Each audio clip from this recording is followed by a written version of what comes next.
Shalom. Shalom. Selamat malam Bapak Ibu kekasih Kristus. Senang bisa berjumpa setiap saudara malam hari ini. Malam hari ini malam yang spesial, kita terhubung dalam webinar dan topik yang menarik yang akan kita bahas malam hari ini berjudul apakah Yesus sama dengan Bapa. Nah, Bapak Ibu Saudara kekasih Kristus, sebelumnya kami ingin memperkenalkan bahwa kami yang menyelenggarakan acara ini adalah alumni dari Sekolah Tinggi Teologi. Jadi kita komunitas lulusan Sekolah Tinggi Teologi yang tidak semuanya menjadi pendeta, namun semuanya kita melayani Tuhan. Dan ini kita semua merasa terpanggil untuk menyikapi akan pengajaran-pengajaran teologi yang berkembang saat-saat ini. Kami prihatin Bapak Ibu Saudara kekasih Kristus karena kami melihat hamba Tuhan yang satu menyerang hamba Tuhan yang lain, ya kan, mereka merasa pengajarannya lebih benar dan yang lain otomatis salah, gitu kan. Itu sebabnya kami rindu untuk membuat webinar ini menjadi seminar yang memberikan pencerahan dan menyampaikan kebenaran Allah sesuai dengan apa yang disampaikan Alkitab.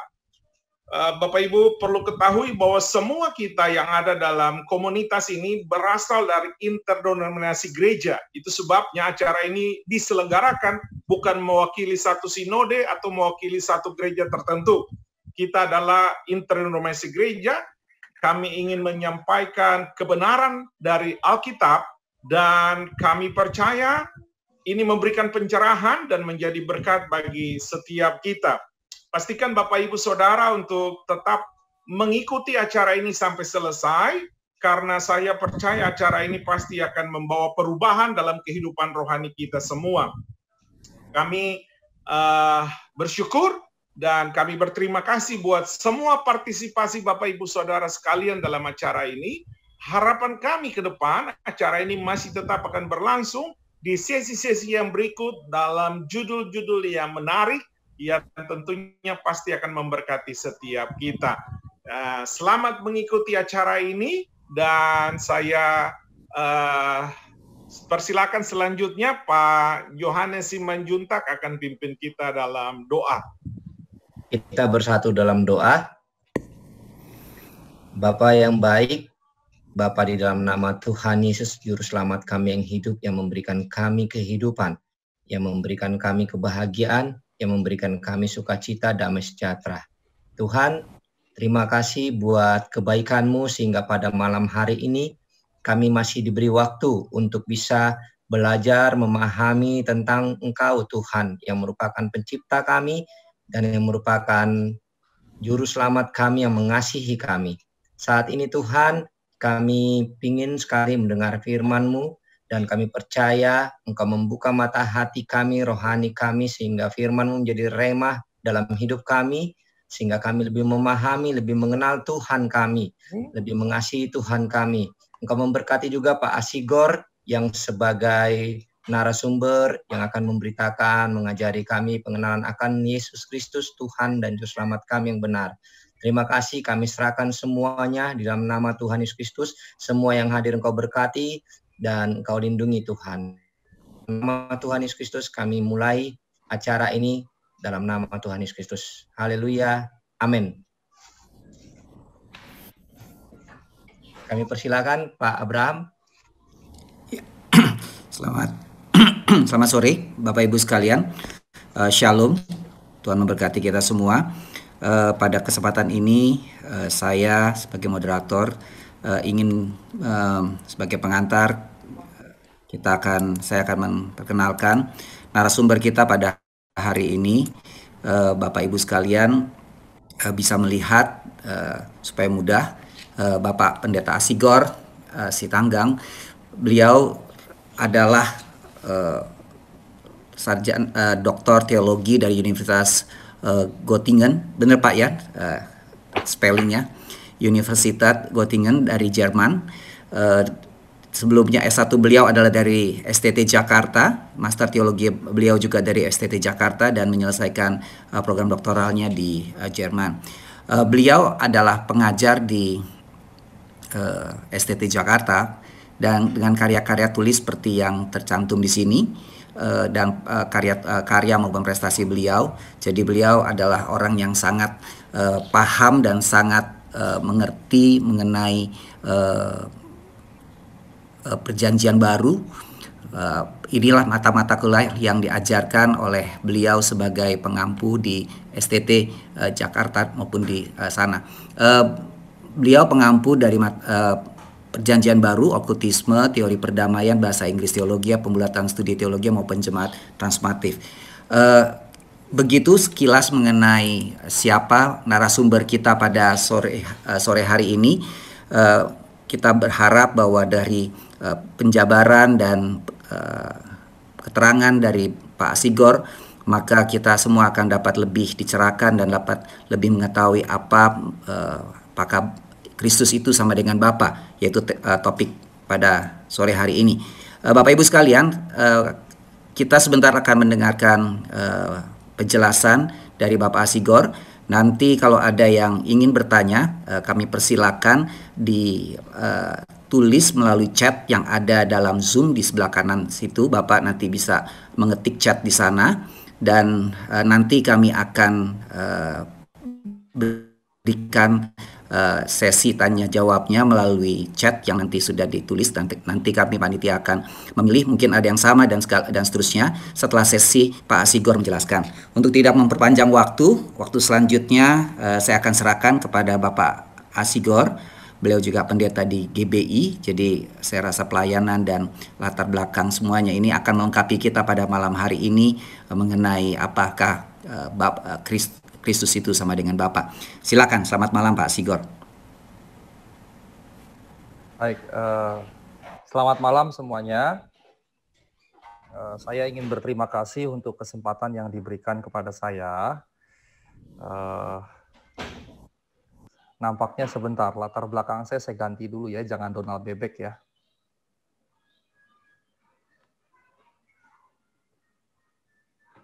Oke. Mungkin ini saja.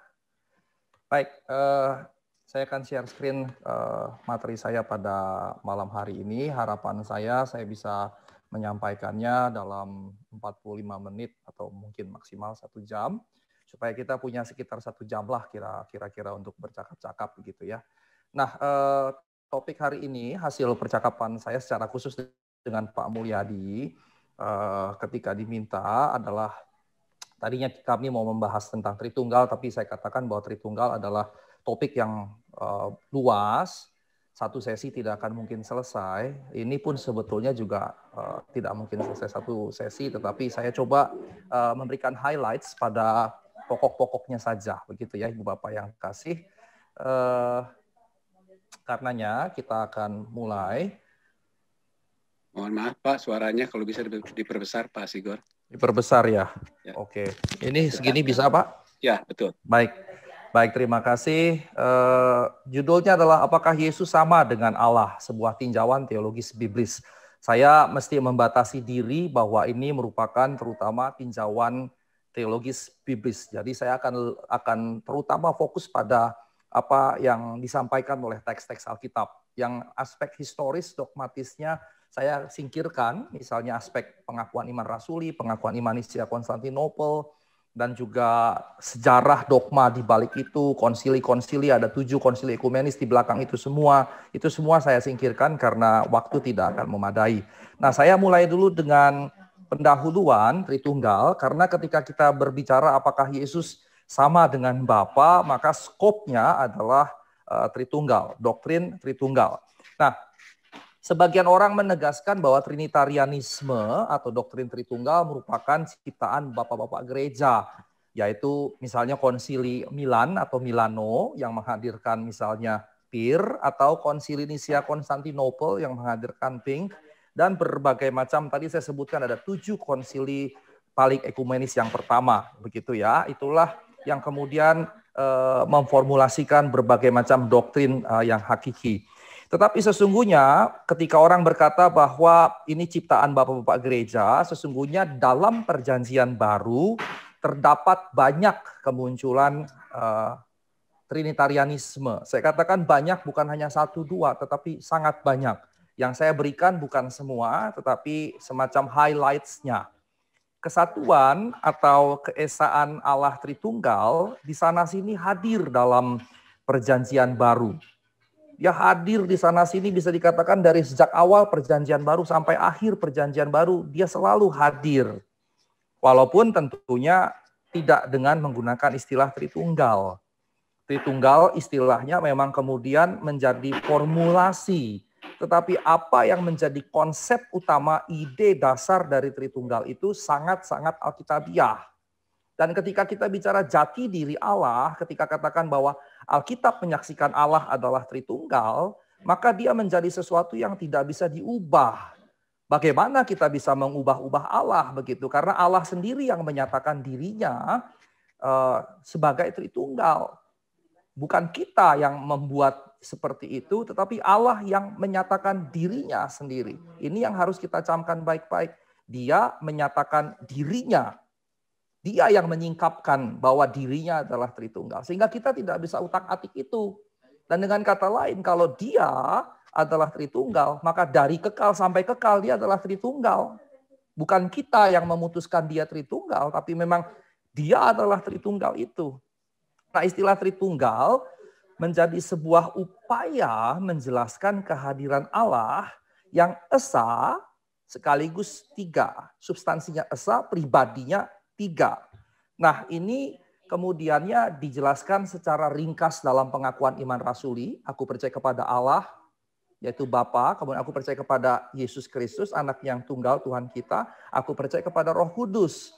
Dalam pengakuan iman Nisia Konstantinopel, yang adalah pengakuan iman paling ekumenis, diterima oleh gereja timur, ortodoks, dan gereja barat, yaitu ya Katolik dan semua turunannya, Anglikan, Protestan, dan seterusnya. Dia dirumuskan di situ. Nah, kekristenan sepanjang masa dan di segala tempat menerima Tritunggal yang merupakan doktrin yang paling hakiki. Saya bisa katakan bahwa doktrin Tritunggal memahami Allah adalah esa dalam substansi, hadir dari kekal hingga kekal dalam tiga pribadi. Itu rumusan singkatnya. Dan saya bisa katakan bahwa kita bisa dikatakan menjadi Kristen paling tidak secara ekumenis dan secara universal ketika kita percaya pada Tritunggal. Ketika kita menolak itu sebetulnya kita sudah keluar. Kira-kira seperti itu. Kita bisa berbeda dalam berbagai macam hal, tetapi ini justru yang paling hakiki. Ini yang paling hakiki. Nah, Ibu Bapak, saya masuk dulu pada poin yang B, Yesus Kristus, anak Allah, pribadi kedua Allah. Beberapa teks Alkitab dengan cukup jelas menekankan keilahian Yesus. Karena saya bicara apakah Yesus sama dengan Bapa, maka saya harus tunjukkan dulu teks-teks biblis, Alkitabiah, yang menegaskan keilahian Yesus Kristus dulu. Sebab kalau kita katakan, dia bukan Allah ya. Selesai menunjukkan masuk pada pokok bahasan utama saya harus jelaskan dulu Yesus Kristus adalah anak Allah, pribadi kedua Allah. Dan beberapa teks Alkitab cukup jelas menekankan keilahian Yesus ini. Ketika berbicara mengenai Allah, maka salah satu pokok yang penting adalah karakter-karakter Allah. Dan keempat Injil menyematkan karakter-karakter Allah kepada Yesus Kristus. Misalnya dalam Markus 2 ayat 1-12, ketika Yesus berkata, "Hai anakku, dosamu atau dosa-dosamu sudah diampuni." Beberapa versi yang lain berkata, "Hai anakku, dosamu diampuni." Ada beberapa versi dalam teks Yunani, tetapi versi yang paling tua justru menggunakan present tense. Dalam Markus 2 ayat 12. Ibu Bapak, izinkan saya men-share dari teks Alkitab kita. Saya ingin berbagi kepada Ibu Bapak sekalian.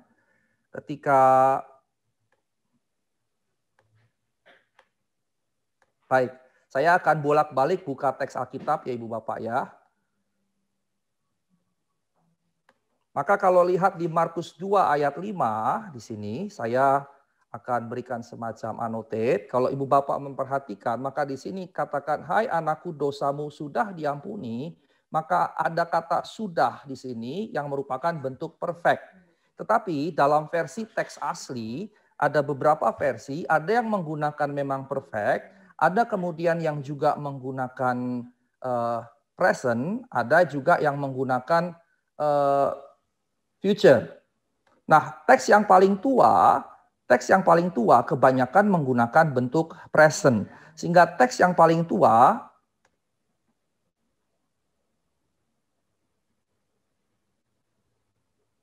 kalau Ibu Bapak perhatikan di sini ada teks Yunani begitu ya. Ini ada beberapa versi misalnya.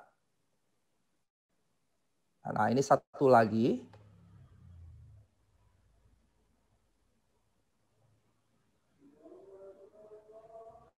Kalau Ibu Bapak perhatikan, hanya teks ini yang menggunakan avientai, ya. Hanya satu yang menggunakan avientai, di sini menggunakan aveontai. Apa yang membedakannya Ibu Bapak yang terkasih? Kalau ini aveontai, ini persis di garis yang warna hijau ini. Nah, Ibu Bapak yang terkasih, aveontai itu menggunakan bentuk perfect, avientai itu menggunakan bentuk present. LAI menggunakan versi yang menggunakan bentuk perfect. Nah, Ibu Bapak yang terkasih dalam Tuhan Yesus Kristus, ketika saya katakan bahwa LAI menggunakan bentuk perfect dengan teks-teks lain yang menggunakan present, maka ada perbedaan. Ketika digunakan bentuk present, maka hari ini juga, in this moment, in this very moment, your sins are forgiven. Di momen ini juga dosamu diampuni. Karenanya kalau kita lihat kemudian teks ayat yang berikutnya, misalnya di ayat yang ke-7, saya mau share screen lagi. Di ayat yang ke-7, dikatakan demikian, mengapa orang ini berkata begitu? Ia menghujat Allah. Siapa yang dapat mengampuni dosa selain daripada Dia sendiri? Nah, sekali lagi perhatikan, ini adalah pernyataan dari ahli-ahli Taurat. Siapa yang dapat mengampuni dosa selain daripada Allah sendiri? Nah, Ibu Bapak yang terkasih dalam Tuhan Yesus Kristus,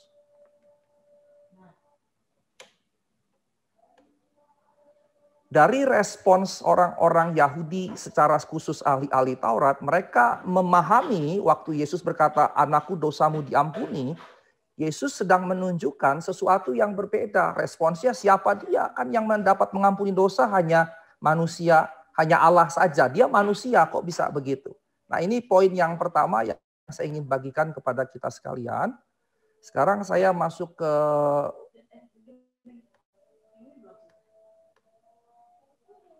ini kenapa bayangan begini ya? Ibu Bapak apakah jelas melihat saya? Saya kayak ada bayang-bayang begini.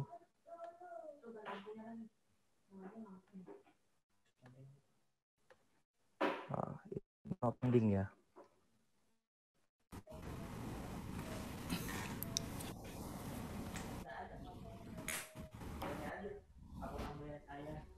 Apakah Ibu Bapak melihat saya? Jelas Pak, aman Pak. Aman ya, tetapi di sini saya agak freeze. Baik, saya lanjutkan. Baik, poin yang pertama Markus 2 ayat 1 sampai 12 ketika Yesus berkata, "Hai anakku, dosamu diampuni," maka ahli-ahli Taurat meresponi siapakah dia, siapakah yang dapat mengampuni dosa selain Allah, sehingga mereka jelas sekali memahami Yesus menyamakan dirinya dengan Allah. Nah, kemudian di Yohanes 1 ayat 1 sampai 3 di Yohanes 1 ayat 1 sampai 3 ditegaskan di situ siapa Yesus. Kalau saya baca di dalam teks Yunani ayat yang pertama, teks asli dulu, teks Indonesia dulu saya baca, dikatakan pada mulanya adalah firman, firman itu bersama-sama dengan Allah dan firman itu adalah Allah. Maka kalau saya baca teks Yunaninya dikatakan begini, en arche en hologos kai hologos en prostonteon kai theos en hologos. Nah, Ibu Bapak yang terkasih, dalam teks tersebut yang Indonesianya menggunakan pada mulanya, harfiahnya sebetulnya pada permulaan. Pada mulanya adalah firman, pada permulaan adalah logos. Logos itu bersama-sama dengan Allah. Nah, kata bersama-sama, ya. Ya Pak. Gambarnya ya. Apakah videonya nggak ada Pak? Suaranya kurang jelas. Iya, gambar di saya ini agak freeze, kayak hang begitu gambarnya. Ya. Saya lanjutin dulu sambil menunggu ya Pak ya. Baik Pak. Suara jelas, tapi ininya tidak, Pak. Screen share-nya mungkin belum, Pak. Bukan, di saya dia kayak freeze begitu, kayak apa? Ya, freeze. Tapi suaranya bagus, Pak. Ulangi share-nya, Pak, kalau bisa. Tes 1, 2, 3. Ya, sudah. Baik. Jelas Pak. Jelas Pak Sigor. Ya. Silakan Pak. Izinkan saya share screen lagi, Pak.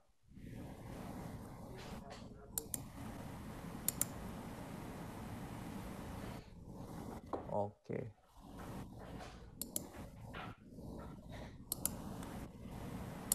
Ya, silakan Pak Sigor. Baik.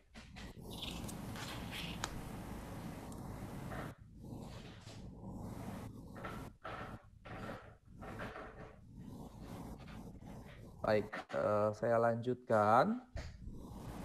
Ya, mohon maaf untuk gangguan teknisnya, Ibu Bapak.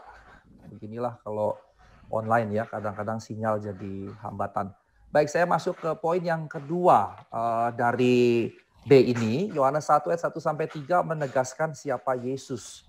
Ya, di situ ditegaskan bahwa dia adalah Logos dan dia bersama-sama dengan Allah yang juga adalah Allah. Dan Logos ini kemudian jadi manusia. Di ayat 14 dikatakan dia jadi manusia. Jadi sarx, sebetulnya sarkos daging begitu ya. Kenapa jadi daging? Untuk menegaskan dia manusia sepenuhnya, bukan semu begitu. Nah, dalam teks Yunani di ayat 1, kalau Ibu Bapak perhatikan di teks yang saya cantumkan, ditulis di situ ayat 1, en arche en ho logos, kai ho logos en proston theon, kai theos en ho logos. Transliterasi Latinnya en arche di situ saya tulis.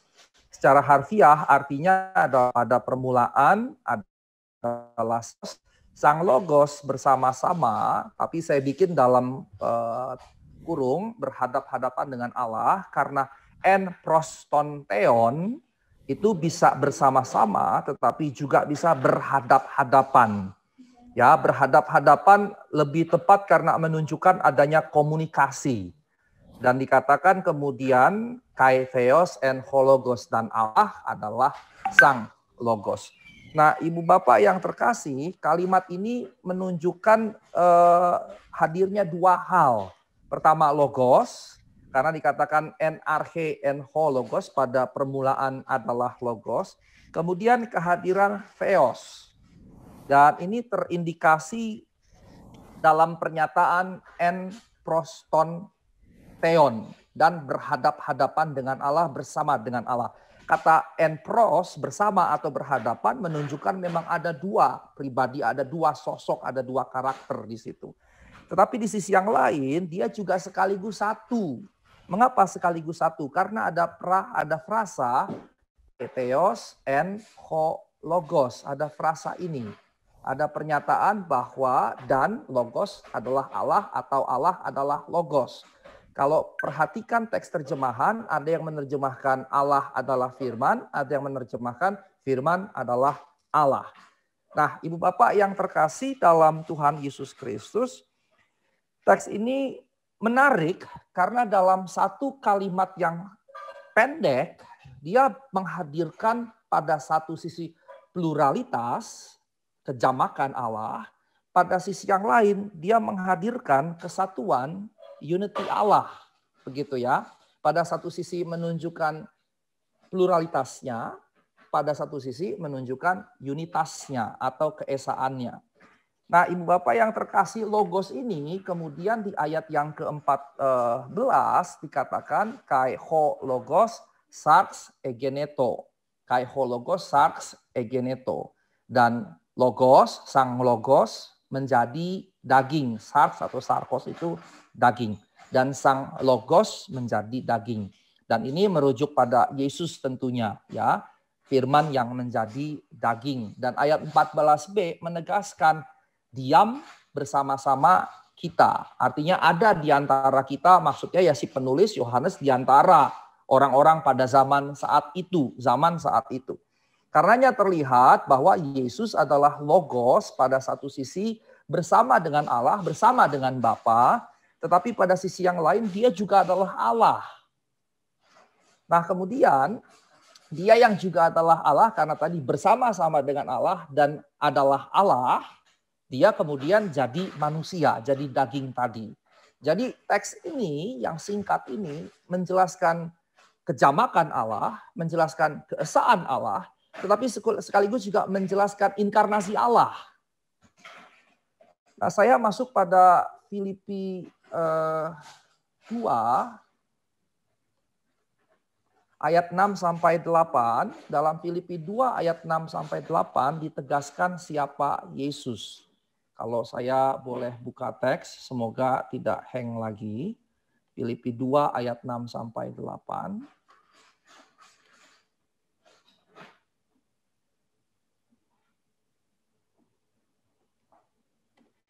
Ya, saya share lagi.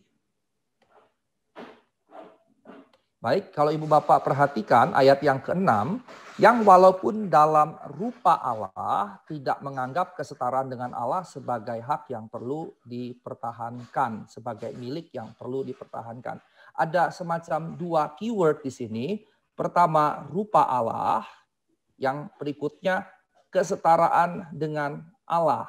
Ini menjadi pokok yang penting di sini untuk menunjukkan antara Yesus dengan Allah, antara anak Allah dengan Bapa. Di sini dikatakan Kristus Yesus dalam rupa Allah dan setara dengan Allah.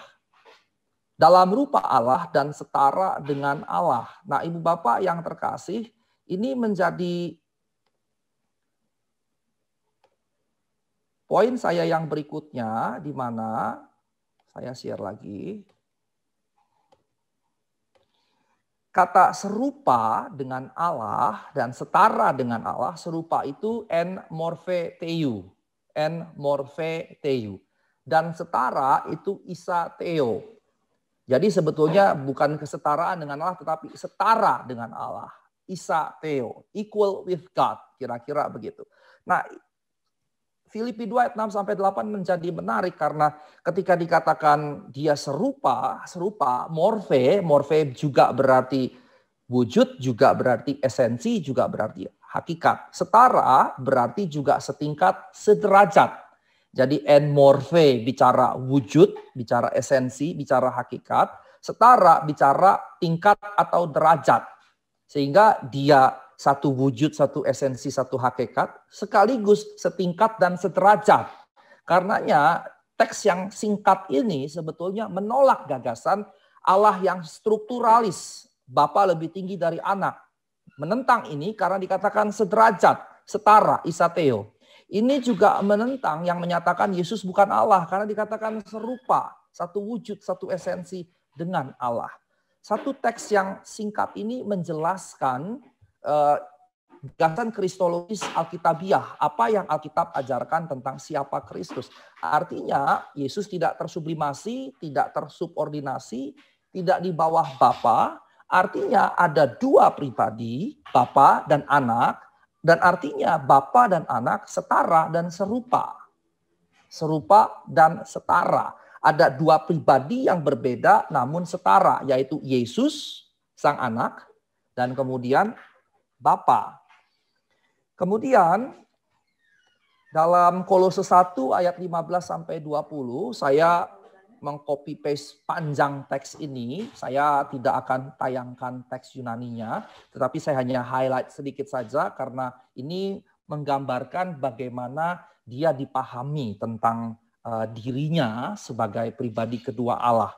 Dikatakan gambar Allah yang tidak kelihatan, ya, Allahnya yang tidak kelihatan, dia jadi gambar, begitu ya. Kemudian yang sulung lebih utama dari segala yang diciptakan. Kata yang diciptakan ini sebetulnya mengganggu banyak orang. Berarti Yesus ciptaan dong, bukan ke situ maksudnya. Tetapi menunjukkan bahwa dari segala yang ada ini dan saat Yesus jadi manusia, dia terutama, dia lebih utama dari itu semua, begitu ya. Karena di dalam dialah telah diciptakan segala sesuatu, di surga, di bumi, kelihatan tidak kelihatan, dan seterusnya. Segala sesuatu diciptakan oleh Dia dan untuk Dia, ada terlebih dahulu dari segala sesuatu. Sehingga perhatikan ketika dikatakan segala sesuatu diciptakan oleh Dia dan untuk Dia, ini menunjukkan bahwa Dia pencipta. Dia pencipta. Segala sesuatu Dia yang ciptakan. Ada terlebih dahulu dari segala sesuatu bukan berarti ada awal, tapi sebelum ada segala sesuatu Dia ada. Dan segala sesuatu ada di dalam Dia, maksudnya tidak ada sesuatu yang tidak Dia kuasai, tidak ada sesuatu yang tidak Dia rengkuh, tidak ada sesuatu yang tidak Dia rangkul. Semua ada dalam genggamannya. Kira-kira begitu. Ia kepala tubuh jemaat yang sulung, yang pertama bangkit dari antara mati, lebih utama dari segala sesuatu. Terakhir, seluruh kepenuhan Allah berkenan diam di dalam Dia. Artinya di dalam Dia ada seluruh kepenuhan Allah, tidak setengah. Sehingga Dia bukan setengah dewa, setengah Allah. Seluruh kepenuhan Allah berarti Dia sama dengan Allah. Dan bukan lebih rendah dari Bapa. Dan kemudian Dia memperdamaikan segala sesuatu dengan dirinya, baik yang ada di bumi maupun di surga. Dan seterusnya. Ibu Bapak yang terkasih, Kolose 1 ayat 15-20 sampai 20, satu perikop yang panjang. Kalau dibaca ke dalam teks aslinya akan menjelaskan secara rinci sekali pemahaman yang Kolose miliki tentang siapa Kristus. Yang dalam bahasa Indonesia tadi saya sudah jelaskan, kira-kira seperti itu maknanya, termasuk bahwa Dia pencipta, sebelum segala sesuatu ada, Dia ada. Bukan berarti bahwa ada awalnya, tetapi bahwa semua ini, sebelum semua ini ada, Dia ada dan Dia menjadi penyebab pencipta semua hal ini. Nah, Ibu Bapak yang terkasih, saya masuk pada poin yang C, Tritunggal yang setara. Perjanjian Baru cukup sering menyebut presensi ketigaan dari Allah yang esa ini dengan menyebutkan ketiga pribadi tersebut. Teks-teks Perjanjian Baru banyak sekali menyebutkan Tritunggal tersebut, dan salah satu yang pertama saya sebutkan dalam Amanat Agung. Dalam teks Indonesia dikatakan, karena itu pergilah, jadikanlah semua bangsa milikku, dan baptislah mereka dalam nama Bapa dan Anak dan Roh Kudus. Dengan urutan Bapa, Anak, dan Roh Kudus. Saya mencantumkan teks Yunani untuk dalam nama Bapa dan Anak dan Roh Kudus. Teks Yunaninya adalah to onomatu patros kaitu huiu kaitu agiu pneumatos. To onomatu patros artinya dalam nama Bapa, kaitu huiu dalam nama Anak dan dalam Anak, dan kemudian kaitu agiu pneumatos. Nah, Ibu Bapak yang terkasih, saya ingin share sedikit. Dari teks tadi ada kata dalam nama Bapa dan Anak dan Roh Kudus. Itu teks Indonesia. Dan teks Yunani memang ada kata kai. Nah, saya ingin tunjukkan karena ada yang menjadikannya sebuah persoalan. Karena kai atau dan disebut Bapa dan Anak dan Roh Kudus. Dan kemudian ada yang mengatakan berarti dannya harus disebut. Nah, saya katakan kepada rekan saya, pemahamannya tidak seperti itu sebetulnya. Penggunaan di sini ada fungsi kopulatif, penggabungan, ada fungsi kumulatif, menambahkan. Dalam konteks Amanat Agung, fungsi kopulatif, fungsi kumulatif itu berbicara secara pluralistik, kejamakan, yaitu Bapa, Anak, dan Roh Kudus. Ya, itu fungsinya kai. Tetapi Ibu Bapak, hal yang berikutnya yang saya ingin tunjukkan pada Ibu Bapak sekalian adalah ini. Kalau Ibu Bapak memperhatikan teks Yunani yang saya gunakan, ya Ibu Bapak, ini ada to onomatu patros. Ya, saya highlight dengan warna yang lain. Perhatikan ada kata tu patros, begitu. Perhatikan di sini juga tu huiu. Di sini tu agiu. Nah, apa pentingnya di sini? Sebetulnya untuk menunjukkan relasi kai tadi, karena kata tu ini dan ini sebetulnya sama dengan ini yang merujuk pada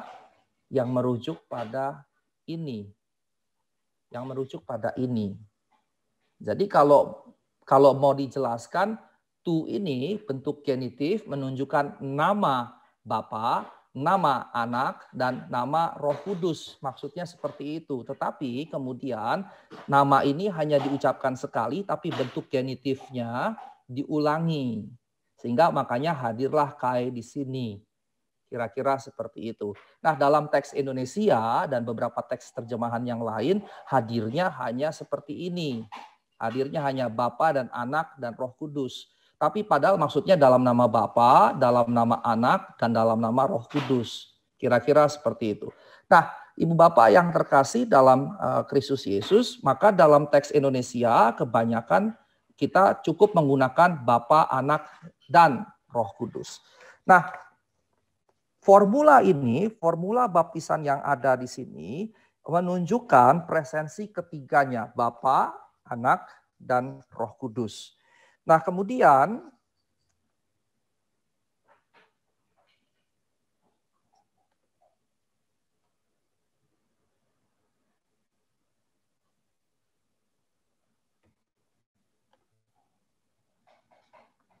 Paulus juga menuliskan berkat. Saya harus hapus ini.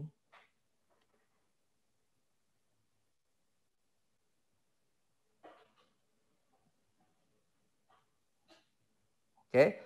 Paulus menuliskan berkat bagi jemaat Korintus dalam 2 Korintus 13 ayat 13 dengan kata begini. Kasih karunia Tuhan Yesus Kristus, kasih Allah dan persekutuan Roh Kudus menyertai kamu sekalian.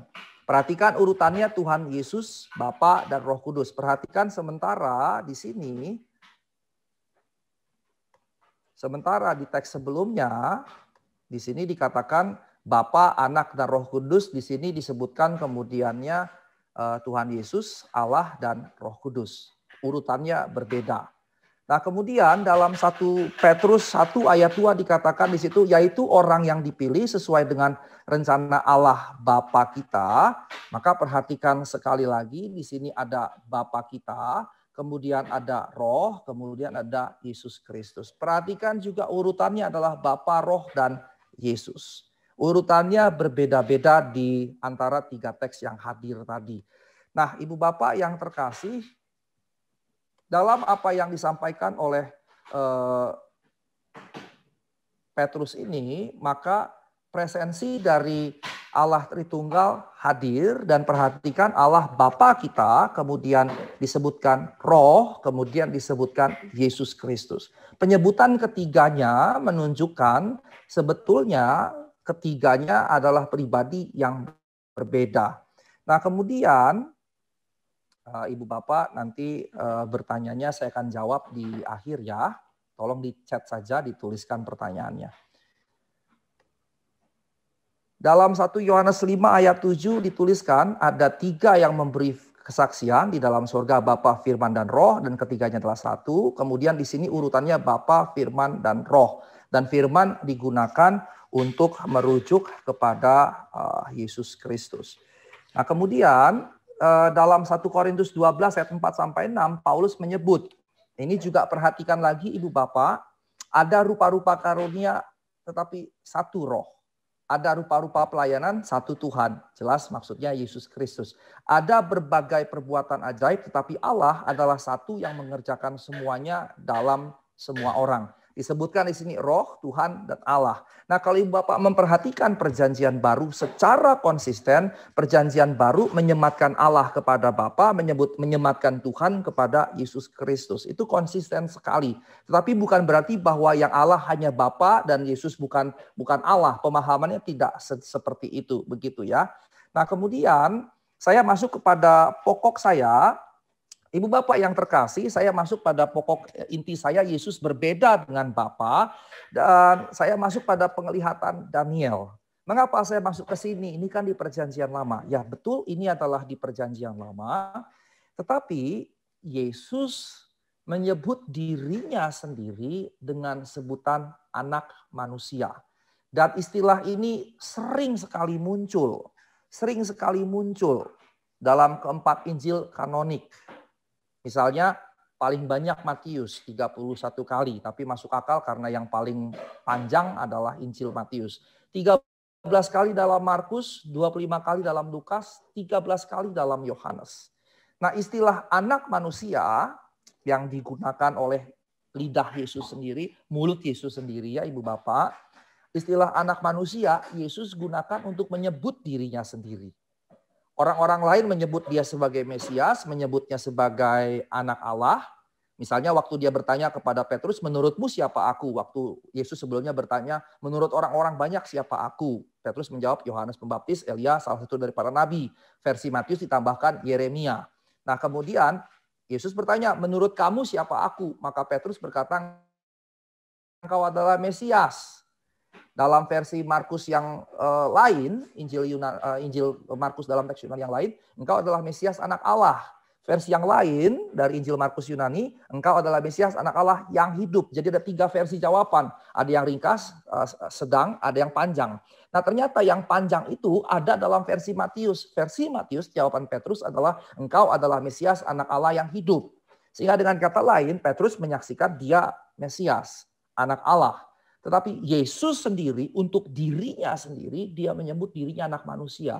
Yang jadi pertanyaan adalah begini, dalam dunia biblika studi perjanjian baru ada yang berkata, oh Yesus sebetulnya sedang bicara manusia biasa, merely human, merely man, manusia biasa. Tetapi kemudiannya ketika mendalami istilah anak manusia, kebanyakan ahli berkata tidak, dia tidak bicara sekedar manusia biasa. Tetapi ternyata istilah yang begitu banyak digunakan, 31 kali Matius, 13 kali Markus, 25 kali Lukas, 13 kali Yohanes oleh Yesus sendiri, ternyata berkaitan dengan penglihatan Daniel di Daniel 7 ayat 13. Daniel 7 ayat 13 berkata, aku terus melihat dalam penglihatan malam itu tampak datang dengan awan-awan dari langit seorang seperti anak manusia. Datanglah ia kepada yang lanjut usianya itu dan ia dibawa ke hadapannya. Ibu bapak yang terkasih, dalam narasi penglihatan Daniel, ada 2 sosok, 2 pribadi yang hadir di situ. Yang pertama anak manusia, yang kedua yang lanjut usianya. Nah, anak manusia itu dalam teks Ibrani tanah gitu ya adalah Kebar Enash. Kalau dalam di buku-buku teologi disingkat jadi Barnas, Kebar Enash. Ya, yang kemudian sebetulnya secara harfiah berarti dalam teks Yunaninya huios anthropou. Huios anthropou. Yang artinya sama dalam bahasa Indonesia berarti anak manusia. Kemudian ibu bapak yang terkasih, penafsir Kristen akan menafsirkan ini sebagai merujuk kepada Yesus Kristus. Dan ini wajar karena Yesus sendiri menggunakan istilah itu untuk dirinya. Tetapi penafsir Yahudi akan berkata, oh bukan, ini gambaran orang-orang Israel secara kolektif. Tetapi nampaknya tidak mungkin demikian. Bagaimana mungkin orang Israel secara kolektif ada di awan-awan begitu ya. Dekat dengan yang lanjut usianya, yang adalah Allah sebetulnya yang dimaksud. Seorang penafsir yang lain menjelaskan bahwa anak manusia di sini lebih tepat ditafsir sebagai malaikat Mikael. Ada yang menafsir seperti itu. Nah kemudian istilah yang lanjut usianya dalam teks Indonesia adalah terjemahan dari Atik Yomayah ya, yang dalam bahasa Yunani Septuaginta Palaios Hemeron, yang secara harfiah berarti kuno dari hari-hari atau kuno dari zaman. Maksudnya lebih kuno dari zaman. Atau kalau terjemahan bebas atau tafsirannya jadinya lebih tua dari waktu. Ada sebelum waktu, kira-kira begitu ya. Tapi arti harfiahnya kuno dari hari-hari atau kuno dari zaman. Yang merujuk tentunya berarti kepada Allah. Dan dipahami sebagai the one who make days old. Nah ibu bapak yang terkasih dalam Tuhan Yesus Kristus, konteks penglihatan Daniel bukanlah di bumi atau di dunia ini, tetapi dikatakan di awan-awan dari langit, di awan-awan dari langit, yang merupakan terjemahan Eanan Shamayim, yang dalam teks Yunani-nya kemudian diterjemahkan ton nephelon tu uranu, ya. Nephelon itu awan-awan, uranu itu langit atau surga. Jadi kata Uranos itu bisa diterjemahkan langit, bisa diterjemahkan sky atau space, tetapi juga heaven diterjemahkan langit atau surga. Di American Standard Version atau Modern King James diterjemahkan sebagai clouds of heaven. Nah, dengan menaiki awan-awan dari langit, anak manusia diceritakan kemudian menghadap datang kepada yang lanjut usianya, yaitu Allah. Karenanya melihat narasi penglihatan Nabi Daniel ini sulit untuk menerima bahwa anak manusia ini manusia biasa. Sulit untuk menerima ada manusia biasa naik di atas awan-awan, kemudian menghadap awan-awan dari langit gitu ya, awan-awan dari surga, terus menghadap sang lanjut usia. Sulit untuk menerima, kalau tidak mustahil, bahwa ini manusia biasa, begitu ya. Karenanya ini adalah sosok yang ilahi. Nah, penafsiran sosok anak manusia sebagai Mikael menjadi wajar kalau seseorang tidak meyakini Tritunggal. Kalau saya nggak percaya Pak Tritunggal, maka ya sosok ini nggak mungkin sang ilahi, tapi sosok ini ya malaikat Mikael. Mungkin, saya bukan bicara kebenaran, saya bicara kemungkinan tafsir. Kalau orang tidak meyakini Tritunggal, maka ini bisa dipahami sebagai Mikael. Tetapi dalam penafsiran biblis Kristiani, karena Yesus sendiri merujuk dirinya dengan istilah anak manusia, maka kemudian kita bisa menyimpulkan bukan atas pendapat saya pribadi, pendapat kita pribadi, tetapi karena Yesus menyebut dirinya dengan istilah itu. Huiostu antropu, Yesus menggunakan istilah itu untuk menyebut dirinya. Lalu Pak Asigor, apa hubungannya antara huiostu antropu yang Yesus gunakan dengan Daniel? Kan bisa saja sebuah istilah yang sama digunakan, tapi tidak berkaitan.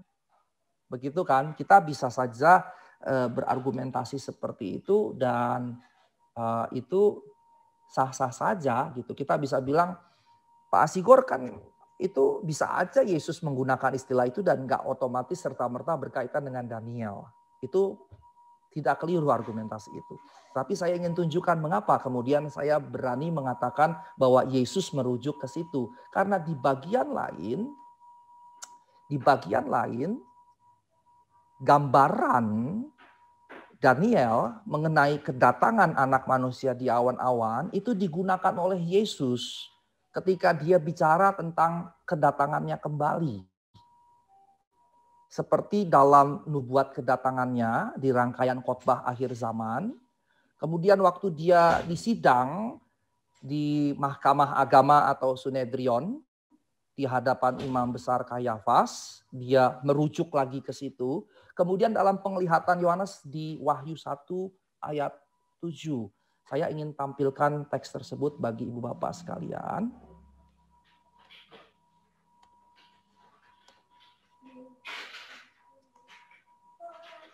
Kita akan buka Matius pasal 24. Ayat yang ke-30. Ya, ini adalah perkataan Yesus sendiri, Ibu Bapak ya. Ini perkataan Yesus tentang akhir zaman. Nah, di sini katakan pada waktu itu akan tampak tanda Anak Manusia di langit dan semua bangsa di bumi akan meratap dan mereka akan melihat Anak Manusia itu datang di atas awan-awan di langit. Perhatikan gambarannya, Anak Manusia datang di atas awan-awan di langit. Awan-awan di langit, clouds of heaven. Son of Man on the clouds of heaven. Anak Manusia di atas awan-awan di langit. Nah, kemudian saya hapuskan lagi. Kalau kemudian kita lihat yang teks kedua, paralelnya di Markus tidak usah kita baca karena itu adalah paralel ya, sama-sama Injil sinoptik. Matius 26 ayat yang ke-64.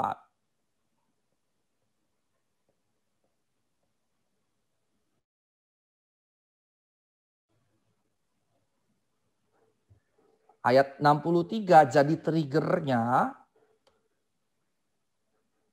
Yesus tetap diam setelah saksi-saksi yang saling bertentangan itu hadir bersaksi palsu tentang Yesus tapi tidak mampu membuat tuduhan hukum yang sah. Yesus terus diam. Karena Yesus diam, imam besar bertanya atau berkata kepada Yesus, "Demi Allah yang hidup, katakanlah kepada kami apakah engkau Mesias anak Allah itu atau tidak." Perhatikan jawaban Yesus. Engkau telah mengatakannya. Engkau telah mengatakannya. Tetapi Yesus nggak berhenti di situ. Akan tetapi aku berkata kepadamu, mulai sekarang kamu akan melihat Anak Manusia duduk di sebelah kanan Allah yang Maha Kuasa, datang di atas awan-awan di langit. Perhatikan di sini yang Maha Kuasa, datang di atas awan-awan di langit, dan Anak Manusia. Jadi ini dua kali gambaran Daniel Yesus sendiri gunakan. Bukan cuma sebutan anak manusia huios tu anthropu tadi. Tetapi juga clouds of heaven-nya dan digunakan untuk menggambarkan kedatangan Tuhan kembali. Dan yang terakhir dalam penglihatan Yohanes di kitab Wahyu. Dalam Wahyu 1 ayat 7. Hal yang serupa juga disampaikan oleh Yohanes dalam penglihatannya. Maka dalam penglihatannya Yohanes kemudian berkata, mereka yang telah melihat telah menikam dia dikatakan, lihatlah ia datang dengan awan-awan. Di sini siapa? Bagi Allah Bapanya, bagi dialah kemuliaan sampai selama-lamanya. Dia ini kemudian ia datang dengan awan-awan. Datang dengan awan-awan. Nah, Ibu Bapak yang terkasih, dengan kata lain, 3 kali teks dalam Perjanjian Baru menggunakan gambaran anak manusia dalam penglihatan Daniel di Daniel 7 ayat 13. Dengan kata lain, Yesus secara jelas merujuk dirinya sebagai anak manusia dalam gambaran tersebut, Daniel 7 ayat 13 tersebut. Dan dalam gambaran tersebut hadir yang lanjut usianya. Secara tidak langsung merujuk pada relasi Yesus yang adalah anak Allah dengan Bapa. Nah, kemudian saya masuk pada poin yang berikutnya. Perkataan Yesus tentang Bapa. Ibu Bapak yang terkasih, Yesus menyebutkan Allah sebagai Bapa, sebagai sosok yang berbeda dengan dirinya dan dengan Roh Kudus. Ini misalnya, Ibu Bapak yang terkasih, terlihat dengan jelas dalam baptisan Yesus. Ketika Roh Kudus turun atas Yesus, langit terbuka. Nah, Matius 3 ayat 17 menyatakan ada suara dari surga. Suara dari surga, dan surga merupakan terjemahan dari Uranos. Dan Uranos adalah parafrase Yudaistik. Orang Yahudi terbiasa, jadi kultur mereka untuk menggunakan parafrase, yaitu cara berbicara secara tidak langsung untuk menyebut Allah. Ini berkaitan dengan jangan menyebut nama Tuhan Allahmu dengan sembarangan. Sehingga mereka kemudian menyebut dengan berbagai macam cara. Termasuk diantaranya surga untuk menunjuk secara tidak langsung kepada Allah. Mengapa demikian? Karena dalam Perjanjian Lama, dan ini menarik walaupun tidak jadi bahasan saya sekarang, dalam Perjanjian Lama surga adalah tempat kediaman Allah. Tidak lebih, tidak kurang dari situ. Surga adalah tempat kediaman Allah. Dan dari surga Allah mengamati umatnya dan Allah berbicara menjawab dari surga. Sehingga sekali lagi ketika dikatakan ada suara dari surga, itu nggak mungkin enggak. Itu yang dimaksud adalah Allah. Karena Perjanjian Lama mengkhususkan surga sebagai tempat kediaman Allah. Tiada yang lain begitu. Nah, dalam baptisan Yesus, maka suara dari surga terdengar ketika Roh Kudus turun. surga yang berbicara secara tidak langsung tentang Allah ini, kemudian berkata, inilah anakku yang kukasihi, kepadanyalah aku berkenan. Nah, Ibu Bapak yang terkasih di dalam Tuhan Yesus Kristus, waktu suara dari surga berbicara tentang Yesus yang ada di bumi, suara dari surga berkata, inilah anakku, maka yang berkata adalah Bapaknya. Dia bicara tentang anaknya, maka yang berbicara adalah Bapaknya. Sehingga dari kisah baptisan tadi menegaskan sekali bahwa yang berbicara dari surga adalah Bapa, karena dia berkata inilah anakku. Maka yang dibaptis adalah anak, sehingga Bapa dan anak jadi dua presensi, dua sosok, dua pribadi yang jelas-jelas berbeda. Surga yang jadi terjemahan dari Uranos, parafrase dari Allah tadi, kemudian berbicara inilah anak yang kukasihi, anakku, berarti yang ngomong itu Bapa, yang dibicarakan itu anaknya. Jelas sekali menegaskan ada dua pribadi yang berbeda. Bapa bersuara dari surga, dan kemudian anak yang berinkarnasi jadi manusia, yang di momen itu sedang dibaptis atau sudah dibaptis. Dan kemudian kalau kita masuk dalam doa Bapa kami, maka ini dipertegas yang Yesus sendiri ajarkan untuk menyebut Allah di surga, yang tadi di kisah baptisan tadi, inilah anakku, suara dari surga berkata inilah anakku. Nah, anaknya kemudian mengajarkan para muridnya untuk berdoa kepada Allah di surga dengan menyebut Bapa kami yang ada di surga. Bapa kami yang ada di surga. Nah, apa yang disampaikan dalam pembukaan ini, pembukaan doa Bapa kami juga menunjukkan bahwa Yesus sedang berbicara pada sosok yang lain. Yesus sedang bicara tentang pribadi yang lain. Dia sedang bicara pribadi Bapa, bukan pribadi dirinya yang adalah anak Allah. Dan ini menegaskan poin yang sebelumnya. Nah, dalam banyak bagian, Yesus menyebut Allah sebagai Bapakku. Saya hanya mencantumkan sedikit saja contoh, tapi dia seringkali menyebut Allah dengan sebutan Bapakku. Di bagian yang lain saya menyampaikan bahwa Allah sebagai Bapa itu hampir tidak ada dalam Perjanjian Lama. Dia bukan menjadi teologi Perjanjian Lama. Walaupun 1-2 dia muncul, tapi dia bukan menjadi doktrin Perjanjian Lama. Bahkan ketika Yesus menyebut Allah Bapakku, orang-orang Yahudi terutama para pemimpin agama menganggap Yesus menghujat. Jadi jelas itu bukan teologi Perjanjian Lama, bukan teologi Yahudi. Tetapi di Perjanjian Baru, Yesus sendiri mengatribusi Allah sebagai Bapa, bahkan Bapakku. Nah, selain itu, di Matius 11 ayat 25 sampai 28 dikisahkan bagaimana Yesus bahkan berdoa kepada Bapa. Ini hanya menjadi masuk akal jikalau Yesus dan Bapa adalah dua pribadi yang berbeda. Dia tidak mungkin kalau itu adalah satu pribadi. Kalau Yesus sama dengan Bapa, menjadi tidak masuk akal, menjadi absurd bahkan konyol. Dia hanya kemudian bisa dipahami dan memang itu maksudnya yang Yesus sampaikan ketika dia berdoa kepada Bapa. Maka ini menunjukkan dua pribadi yang berbeda, yaitu Yesus dan Bapa. Yesus tidak sama dengan Bapa dan Yesus bukanlah Bapa. Keduanya adalah pribadi yang berbeda. Maka misalnya Ibu Bapak yang terkasih, waktu saya berada di Jerman, ada seorang teman saya, orang percaya juga, yang berkata, Father Jesus. Terus saya katakan, salah. You cannot call Jesus as your father. Saya bilang, salah. Kamu tidak boleh menyebut Yesus Bapa. Tapi kan saya boleh saja menganggap Yesus Bapa saya. Tidak. Dalam pemahaman kekristenan yang alkitabiah, kita memahami Allah yang esa, yaitu Bapa, Anak, dan Roh Kudus. Ketika engkau menyebut Bapa, ya pribadi pertama, Bapa. Maka Yesus bagaimana menyebutnya? Ya Tuhan. Ya Allah pribadi kedua. Tetapi kita menyebutnya Tuhan. Kita nggak bisa bilang Father Jesus. secara teologis itu jadi kacau sekali.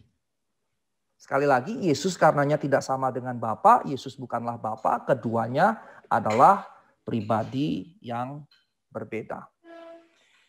Ibu Bapak yang terkasih, di Matius 16 ayat 27, ketika Yesus berkisah tentang kedatangan kembali anak manusia yaitu Yesus Kristus dalam kemuliaan Bapanya, maka dikatakan dia datang dalam kemuliaan Bapa.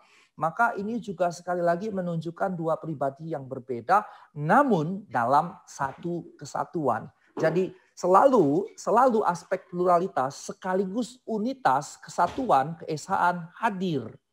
Selalu seperti itu. Nah, Ibu Bapak yang terkasih, kemudian dalam Yohanes 17 ayat 1 sampai 26 diceritakan Yesus berdoa kepada Bapa di sana. Kemudian Yesus menyebut Allah sebagai Bapa, di mana ia menyatakan Bapa sebagai satu-satunya Allah yang benar, satu-satunya Allah yang benar. Nah, karenanya Bapa pribadi pertama, dia berbeda dengan anak, dia berbeda dengan Roh Kudus, dan dia jadi satu kesatuan Tritunggal. Nah, Ibu Bapak yang terkasih, saya ingin singgung sedikit waktu Yesus berada di kayu salib. Kita semua tentu tahu seruannya, Eli Eli atau Eloi Eloi lama sabachthani, yang berarti Allahku, Allahku, mengapa engkau meninggalkan aku? Maka ini juga mesti dipahami dalam kerangka berpikir Tritunggal, Trinitarian dalam relasi, dalam pemahaman Yesus, dalam relasi dengan Allah sebagai Bapanya, relasi Yesus dengan Bapa. Ada satu yang bertanya kepada saya, waktu Yesus bilang Allahku, Allahku, mengapa engkau meninggalkan aku? Apakah ini berarti on and off? Dia berhenti jadi Allah pada saat itu. Saya katakan keliru. Karena kalau memahami seperti itu berarti memahami dalam pemahaman non-trinitari, satu-satunya dia Allah. Sehingga ketika dia berkata Allahku, Allahku, kealahannya meninggalkan Yesus. Dan ini jadi tidak tepat karena keilahian kemanusiaan Yesus adalah dua hal yang menjadi satu kesatuan. Makanya disebut hypostatic union. Dia sekaligus ilahi dan manusiawi yang menyatu dalam dirinya. Maka perkataan atau seruan Eli Eli lama sabachthani dari perspektif Trinitarian tadi. Dengan kata lain, Yesus sedang bicara dengan Bapaknya. Ada yang berkata, Pak, dia bisa saja bicara pada dirinya sendiri. Ya, tetapi dalam konteks ini dia tidak sedang bicara dengan dirinya sendiri. Dia tidak sedang bicara dengan dirinya sendiri. Dalam teks perjanjian baru tegas sekali ketika Yesus berkata kepada Allah atau kepada Bapa. Dan di sini seruan ini menjadi tepat aspek Trinitarian dan menampakkan perbedaan antara anak dan Bapa. Jadi ada dua pribadi yang berbeda. Karena kalau Yesus sama dengan Bapa, Yesus sama dengan Bapa, maka waktu dia berseru Allahku, Allahku, mengapa engkau meninggalkan aku, menjadi makin tidak masuk akal. Begitu. Ini hanya kemudian tepat dan ini memang menunjukkan aspek Trinitarian tadi bahwa yang sedang dia sampaikan itu adalah ucapan kepada Bapanya. Kalau Yesus sama dengan Bapa, ini sama sekali tidak masuk akal. Ini hanya bisa dipahami dan memang dipahami dalam konteks Yesus berbeda dengan Bapa dalam konteks Trinitarian tadi. Nah, Ibu Bapak yang terkasih, saya masuk pada poin ketiga dari poin D saya, perkataan Yesus tentang anak. Dalam PB, sejak baptisan Yesus, presensi Allah Tritunggal sangat jelas. Dalam versi Markus digunakan istilah roh, dalam Matius roh Allah, dalam Lukas roh kudus. Saya cantumkan istilahnya. Kalau Markus hanya pneuma, kalau Matius pneuma tuteu, kalau kemudian Lukas pneuma to agion. Atau yang disebut dengan roh kudus begitu ya. Jadi roh Allah, kemudian roh kudus. Ini menjadi menarik, mengapa? Akan menunjukkan pesan di balik istilahnya. Ketika digunakan istilah roh secara mandiri, maka ini menunjukkan bahwa roh ini juga pribadi, independen, mandiri. Ketika disebutkan roh Allah, maka ini bicara roh milik Allah, roh yang berasal dari Allah. Ketika dikatakan Roh Kudus, maka ini bisa bicara pertama sifatnya, tetapi kemudian ini bicara terutama pada formula Tritunggal. Karena dalam formula Tritunggal di Amanat Agung disebut dengan istilah Roh Kudus. Nah, dalam ketiga versi tadi, ketiga versi baptisan Injil-Injil sinoptik, ketika Yesus dibaptis, Roh Kudus turun menguasai Yesus, ada suara dari langit. Ya, yang tadi saya sudah jelaskan, parafrase dari Allah, secara tidak langsung menyebutkan Allah, berarti bicara tentang Allah. Sehingga formula baptisan dalam Injil Matius dibaptis dalam nama Bapa, Anak, dan Roh Kudus menegaskan ini, bahwa Yesus yang adalah Allah jelas tidak sama dengan Bapa. Nah, dalam narasi Yesus ketika Yesus menyembuhkan orang lumpuh di kolam Bethesda misalnya, Yohanes 5 ayat 1 sampai 17, ya 17 Yesus mengatakan, Bapakku bekerja sampai sekarang, maka aku pun bekerja sampai sekarang. Istilah yang Yesus gunakan merujuk pada Allah Bapakku, kemudian dipahami oleh orang-orang Yahudi sebagai penyamaan diri Yesus dengan Allah. Dan di ayat 18 diceritakan bagaimana mereka merespons Yesus. Ayat 18-nya berkata, sebab itu orang-orang Yahudi lebih berusaha lagi untuk membunuhnya, bukan saja karena ia meniadakan hari Sabat, tetapi juga karena ia mengatakan bahwa Allah adalah Bapanya sendiri. Ya, orang Yahudi, terutama para pemimpin agama, marah karena Yesus menyebut Allah Bapanya sendiri. Tetapi konklusinya, perhatikan, konklusinya di ayat 18. Dan dengan demikian menyamakan dirinya dengan Allah. Dengan demikian menyatakan dirinya, menyamakan dirinya dengan Allah. Menjadikan dirinya sama dengan Allah. Nah, Ibu Bapak yang terkasih, ini menjadi jelas sekali ketika disampaikan. Kita mungkin tidak terlalu memahami apa yang dia sampaikan, tetapi orang-orang Yahudi saat itu memahami apa yang Yesus sampaikan. Nah, Ibu Bapak yang terkasih dalam Tuhan Yesus Kristus, saya masuk kepada pernyataan bahwa kalau kita baca Yohanes 10 ayat 30, ini menjadi menarik, dikatakan aku dan Bapa adalah satu. Yohanes 10 ayat 30. Ya, Yesus menyatakan dirinya dengan Bapa adalah satu, ego, kai ho pater, en es men. Nah, kalimat ini menjadi menarik Ibu Bapak. Kalau diterjemahkan jadinya aku dan Bapa satu adalah, itu harfiahnya. Nah, kata kerja es men adalah itu bentuk jamak yang menunjuk kepada aku, anak atau Yesus, dan Bapa. Ya, karena dikatakan aku dan Bapa adalahnya jamak, itu wajar karena ada dua, aku dan Bapa. Ya. Tetapi kemudian dikatakan aku dan Bapa adalah satu. Hen tadi, ego kai ho pater hen es men. Ego kai ho pater hen es men. Aku dan Bapa adalahnya jamak karena aku dan Bapa adalah dua. Tapi adalah kemudian ditambahkan satu. Dan ini menjadi menarik karena Yesus berkata, aku dan Bapa, kami ada dua. Karena pakai adalahnya esmen, bentuk jamak. Jadi, my father and I are, bukan is. Berarti memang ada dua. Tapi kemudian dikatakan, my father and I are one.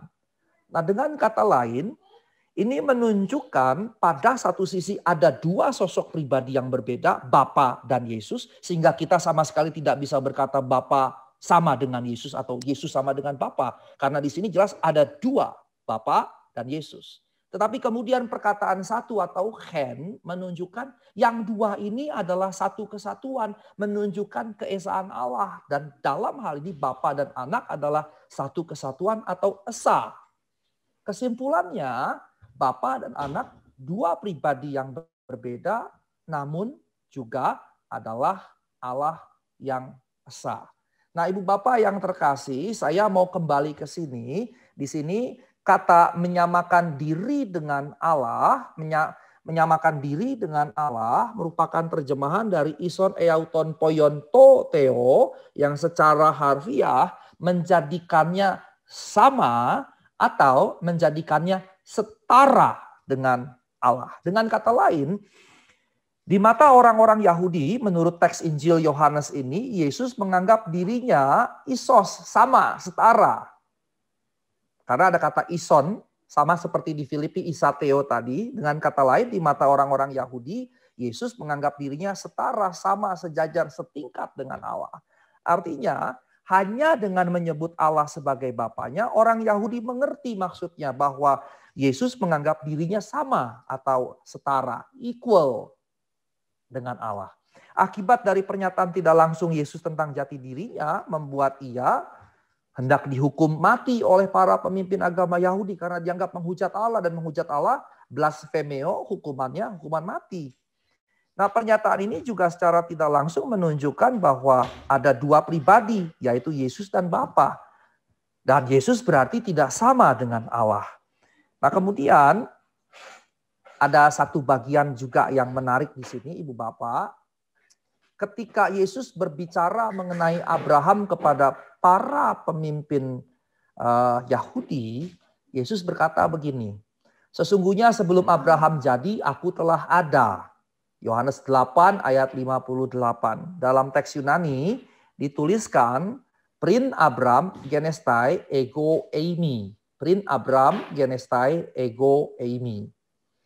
Bagi para pembaca bahasa Indonesia, kita mungkin berpikir, ini nggak ada artinya Pak Sigor. Ya maksudnya bahwa sebelum Abraham ada, dia ada. Tetapi sebetulnya kalau kita melihat ke teks Yunani tersebut, ternyata ini berkaitan dengan Keluaran 3 ayat 14. Waktu Musa diutus oleh Yahweh, kemudian terjadi percakapan panjang. Musa kemudian bertanya, nanti kalau bangsa Israel menanyakan kepadaku namamu, aku mesti jawab apa? Maka Keluaran 3 ayat 14 berkata, Ehye Asher Ehye. Yang dalam bahasa Indonesia, Elai menerjemahkan aku adalah aku. Nah, dalam Septuaginta, teks Yunani Perjanjian Lama diterjemahkan ke bahasa Yunani. Teksnya berkata ego eimi, yang sebetulnya simply I am. Indonesianya aku adalah aku. Kalimat ehye asyer ehye, jawaban Yahweh ketika Musa bertanya tentang namanya, yang dalam bahasa Yunani sederhana ego eimi.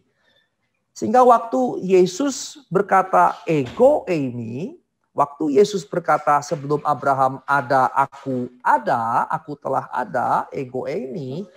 Yesus sebetulnya sedang apa? Sedang merujuk kepada perkataan Yahweh tadi di Keluaran 3 ayat 14 tersebut yang menyatakan namanya kepada Musa. Maka dengan kata lain, Yesus dipahami oleh orang Yahudi sedang merujuk ke situ. Maka ketika Yesus berkata sebelum Abraham ada, aku ada, pin Abram genestai ego eimi. Ego eiminya merujuk Keluaran 3 ayat 14 ehye asyer ehye. Dengan kata lain orang Yahudi mengerti Yesus sedang merujuk dirinya pada kejadian Yahweh menyatakan namanya. Atau dengan kata lain Yesus merujuk dialah itu. Itu sebabnya kemudian di teks ini, di ayat yang berikutnya, mereka ingin kembali membunuh Yesus. Karena dianggap menghujat lagi begitu.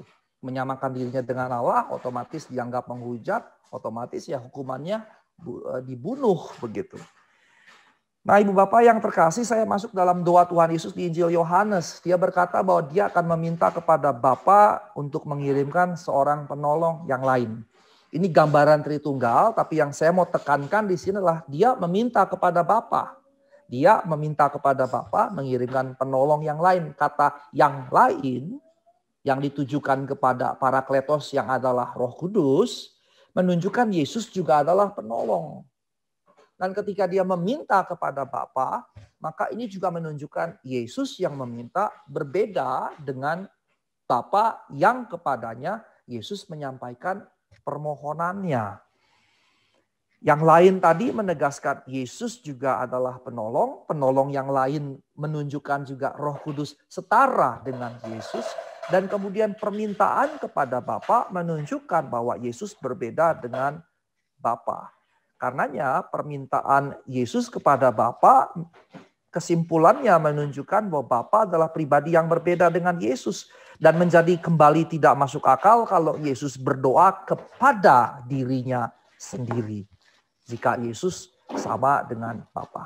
Nah, saya masuk ke dalam Kisah Para Rasul, Ibu Bapak yang terkasih. Saya mencatatkan 3 saja. Kejadian Stefanus. Ketika Stefanus mengalami aniaya akibat khotbahnya, maka kisah Stefanus menghadirkan Allah yang trinitatis tersebut. Dan yang menarik, Kisah 7 ayat 55 menegaskan bahwa Stefanus penuh Roh Kudus dan ia melihat Yesus berada di sebelah kanan Allah, berada di sebelah kanan Bapa. Berarti penglihatan ini menunjukkan Bapa dan Anak berbeda. Tapi jangan sampai kemudian kita memahami sebagai triteisme. Ini jadi salah juga ya. Apa yang disampaikan oleh kisah Stefanus menunjukkan aspek trinitariannya, ketigaan yang esanya. Nah, kemudian dalam khotbah Petrus terkait dengan baptisan Kornelius, aspek trinitarian Allah juga muncul dan Petrus menyatakan yaitu tentang Yesus dari Nazaret. Yesus dari Nazaret. Bagaimana Allah mengurapi dia, bagaimana Bapa mengurapi dia. Dan bagaimana Bapa mengurapinya? Dengan Roh Kudus dan kuat kuasa. Berjalan keliling sambil berbuat baik, menyembuhkan semua orang yang dikuasai iblis sebab Allah menyertai dia. Dalam pernyataan Petrus ini, nampak Petrus memahami bahwa Yesus dan Bapa adalah dua pribadi yang berbeda.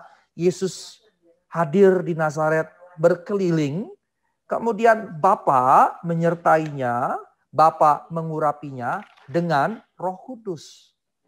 Jadi di situ jelas sekali bahwa Petrus memahami Yesus dan Bapa adalah dua pribadi yang berbeda. Ada Bapa yang mengurapi, ada Yesus yang diurapi. Sekali lagi menjadi absurd kalau Yesus sama dengan Bapa. Ya, Yesus sama dengan Bapa, Bapa mengurapi Yesus, Yesus diurapi Bapa, tapi dirinya sendiri. Jadi sangat-sangat tidak masuk akal. Dalam pidato perpisahan Paulus dengan tua-tua jemaat di Efesus, Paulus dengan tegas menyatakan aspek trinitarianisme ini. Ketika dia berkata, karena itu jagalah dirimu, jagalah seluruh kawanan, karena kamulah yang ditetapkan Roh Kudus menjadi penilik untuk menggembalakan jemaat Allah yang diperolehnya dengan darahnya sendiri. Dan di sini ditegaskan lagi, ada Allah yaitu Bapa, ada Anak, dua pribadi yang berbeda. Dan perhatikan apa yang dikerjakan di situ. Jemaat milik Allah ya diperoleh dengan darah Anaknya sendiri. Jelas itu dua pribadi yang tegas sekali berbeda. Saya masuk pada surat-surat Paulus. Paulus dalam suratnya kepada jemaat di Galatia menulis, dan karena kamu adalah anak, maka Allah telah menyuruh roh Anaknya ke dalam hati kita yang berseru, ya Aba, ya Bapa. Ini hadir lagi misalnya dalam Galatia 4 ayat 6, Roma 8 ayat 15. Dan aspek trinitarian ini kemudiannya tampak begitu ya. Perhatikan bahwa roh Anaknya, itu Roh Kudus maksudnya, kemudian masuk dalam hati kita, membuat kita berseru, ya Aba, ya Bapa. Dan dalam salam pembukaan suratnya kepada jemaat di Roma, Paulus juga menyatakan aspek trinitarian Allah. Menurut Roh Kekudusan dinyatakan oleh kebangkitannya dari antara orang mati, bahwa ia, perhatikan, adalah anak Allah yang berkuasa. Anak Allah, Son of God. Ya, anak Allah, Son of God. Jadi dibedakan begitu ya, yaitu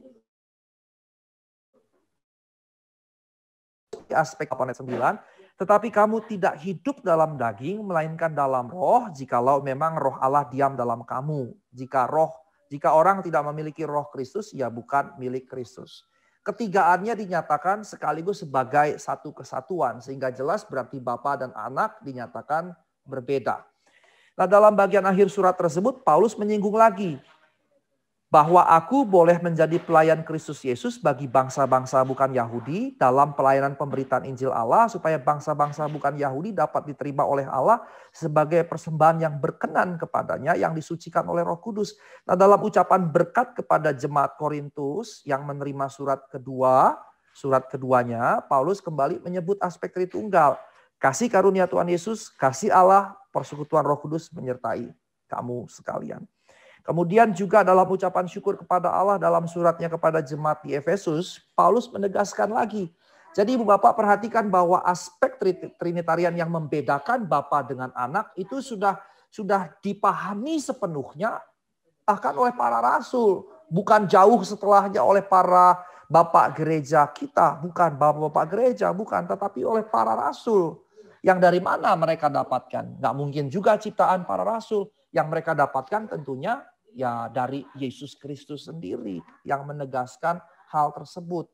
Nah, sekarang saya masuk ke bagian yang terakhir, Ibu Bapak yang terkasih. Rasul Petrus dan Yohanes. Rasul Petrus dalam surat yang pertama menegaskan lagi aspek Trinitarian yang menegaskan bahwa Bapa dan Anak berbeda. Dikatakan orang-orang yang dipilih sesuai dengan rencana Allah, Bapa kita, perhatikan rencana Allah Bapa kita, dikuduskan oleh Roh supaya apa? Taat kepada Yesus Kristus. Menerima percikan darahnya. Penyebutan Allah Bapa kita dan kemudian Roh dan kemudian Yesus Kristus. Ini menegaskan Yesus tidak sama sekali berbeda dengan Bapa. Karenanya aspek Trinitarian hadir lagi. Dikatakan Allah Bapa kita dan kemudian taat kepada Yesus Kristus. Kemudian juga dalam 1 Petrus 3 ayat 8, Ibu Bapak yang terkasih, dikatakan, sebab Kristus telah mati sekali untuk segala dosa kita, ia yang benar untuk orang-orang yang tidak benar, supaya ia membawa kita kepada Allah. Ia yang telah dibunuh dalam keadaannya sebagai manusia, tetapi yang telah dibangkitkan menurut Roh. Nah, Ibu Bapak yang terkasih dalam Kristus, di situ juga ditegaskan, ia membawa kita kepada Allah. Siapa ia di sini? Kristus telah mati sekali untuk segala dosa kita. Nah, ia ini Kristus. Kristus membawa kita kepada Allah. Yang sebelumnya dikatakan Allah Bapa kita. Tadi di awal juga saya katakan secara konsisten penulis Perjanjian Baru mengatribusi Allah sebagai Bapa, kemudian untuk Yesus Kristus disebut Tuhan. Tapi bukan dalam hierarki, karena di bagian yang lain dikatakan setara dan satu rupa, tetapi dalam atribusi Allah disebut Bapa, kemudian Yesus Kristus disebut Tuhan. Nah, waktu dikatakan Kristus membawa kita kepada Allah, maka jelas Kristus satu pribadi membawa kita kepada Allah, kepada Bapa, pribadi yang lain. Nah, karenanya kita memahami berdasarkan teks ini, Bapa dengan Yesus jelas dua pribadi yang berbeda. Nah, di bagian akhir makalah saya, Rasul Yohanes juga mengakui aspek Trinitarianisme Allah. Dalam 1 Yohanes 4 ayat 2 dan 3 disebutkan di situ. Dan kemudian dalam 1 Yohanes 5 ayat 7 dikatakan yang tadi saya sudah kutip. Ada 3 yang beri kesaksian di dalam sorga. Bapa, Firman, dan Roh Kudus. Ketiganya adalah satu. Nah, dalam studi Perjanjian Baru, studi Biblika, ada yang berkata bahwa ini tambahan kemudian.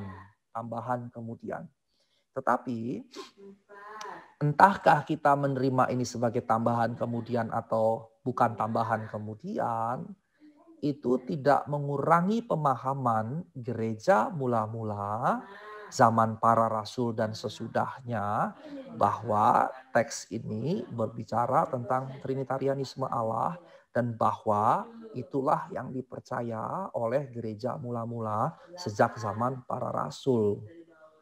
Yang diwarisi dari mana? Dari Yesus Kristus. Nah, Ibu Bapak yang terkasih, dari jabaran saya yang cukup panjang lebar, nampak bahwa tegas sekali di semua teks yang saya sampaikan, jelas dibedakan antara anak dengan Bapa, antara Yesus dengan Bapa. Dia sama sekali tidak sama.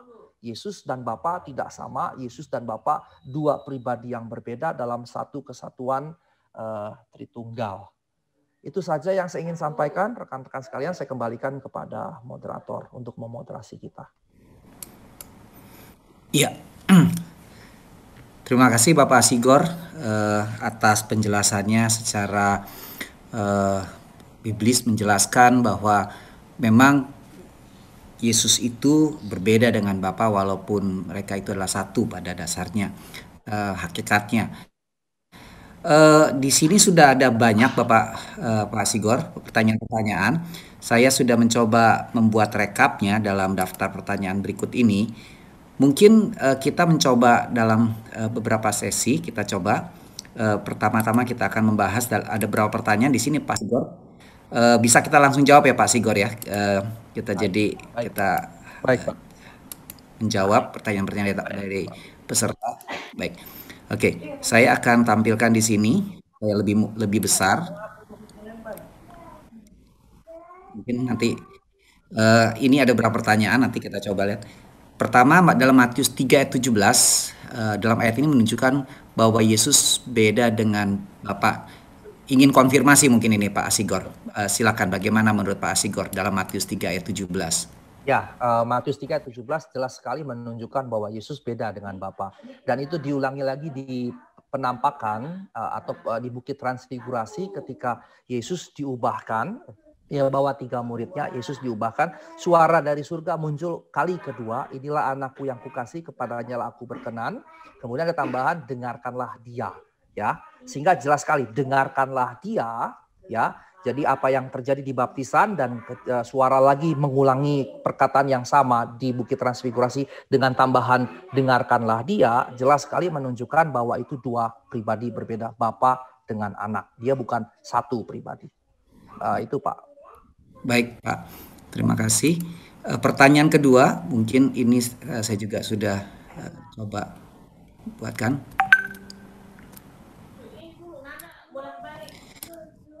Shalom Pak, izin bertanya, jika Bapa, Anak, dan Roh Kudus setara, kenapa dalam Matius 12 ayat 32 seolah-olah Roh Kudus lebih tinggi kedudukannya dari anak manusia? Dan juga dalam Matius 24 ayat 36 disebutkan ternyata ada hal yang anak tidak tahu, hanya Bapa yang tahu.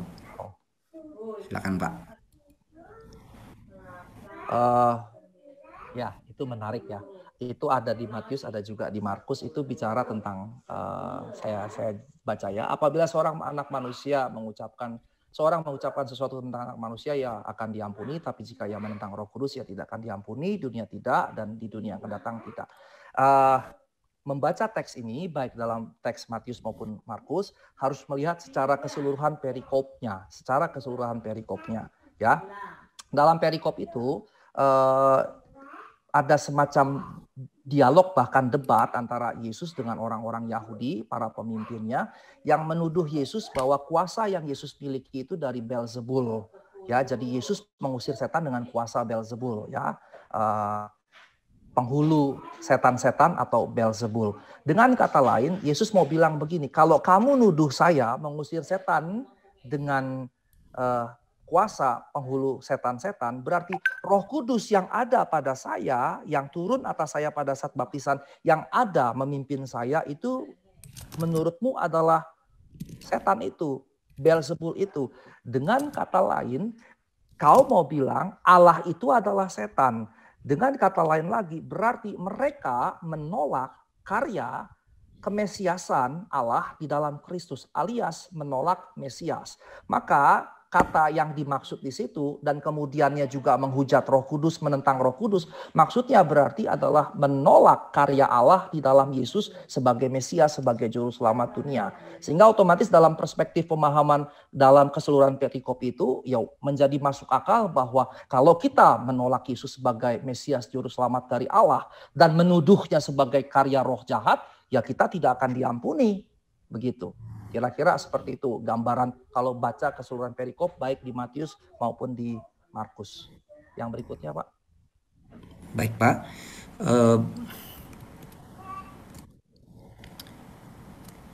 Maaf ini lama ini.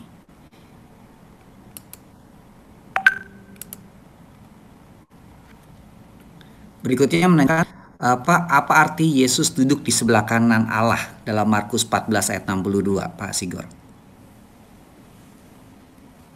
Bentar saya buka teksnya ya.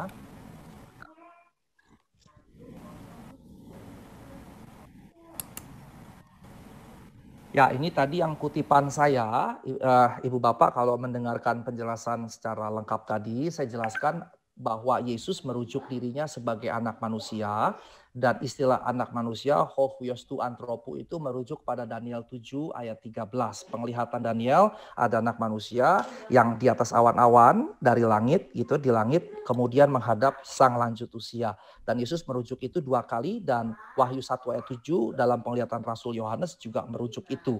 Nah, dengan kata lain, Yesus mau sebutkan bahwa dirinya lah yang dimaksudkan oleh Daniel 7 ayat 13. Lalu apa yang dimaksud? Yang dimaksud justru menegaskan bahwa Allah itu esa dalam substansi, tetapi 3 dalam pribadi. Karena memang dua-duanya berbeda. Ini yang harus ketat secara tepat dan ketat kita pahami bahwa Bapa dengan anak memang berbeda. Maka pernyataan itu menegaskan Bapa dan anak memang berbeda. Gitu ya, Pak. Baik, terima kasih Pak. Berikutnya, oh ya Bapak Ibu sekalian, pertanyaan silakan Bapak chat, nanti akan saya pindahkan ke sini supaya setiap peserta bisa membacanya. Berikutnya Pak Sigor, pertanyaannya, bagaimana dengan teks Yesaya 9 ayat 5 bahwa sang anak itu disebut sebagai Bapa yang kekal? Yesaya 9 ayat 5.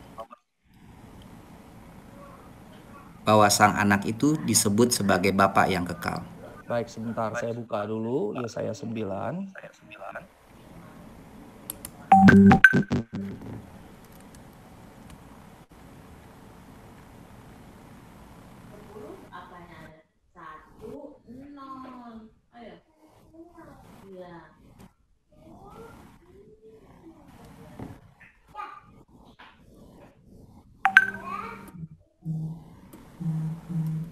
Baik, terima kasih untuk pertanyaannya. Ini menjadi menarik. Kalau membaca teks Yesaya pasal 9 ayat yang ke-5, seorang anak lahir untuk kita, seorang putra telah diberikan kepada kita, lambang pemerintahan ada di atas bahunya, namanya disebut orang, penasihat ajaib, Allah yang perkasa, Bapa yang kekal, kemudian Raja damai.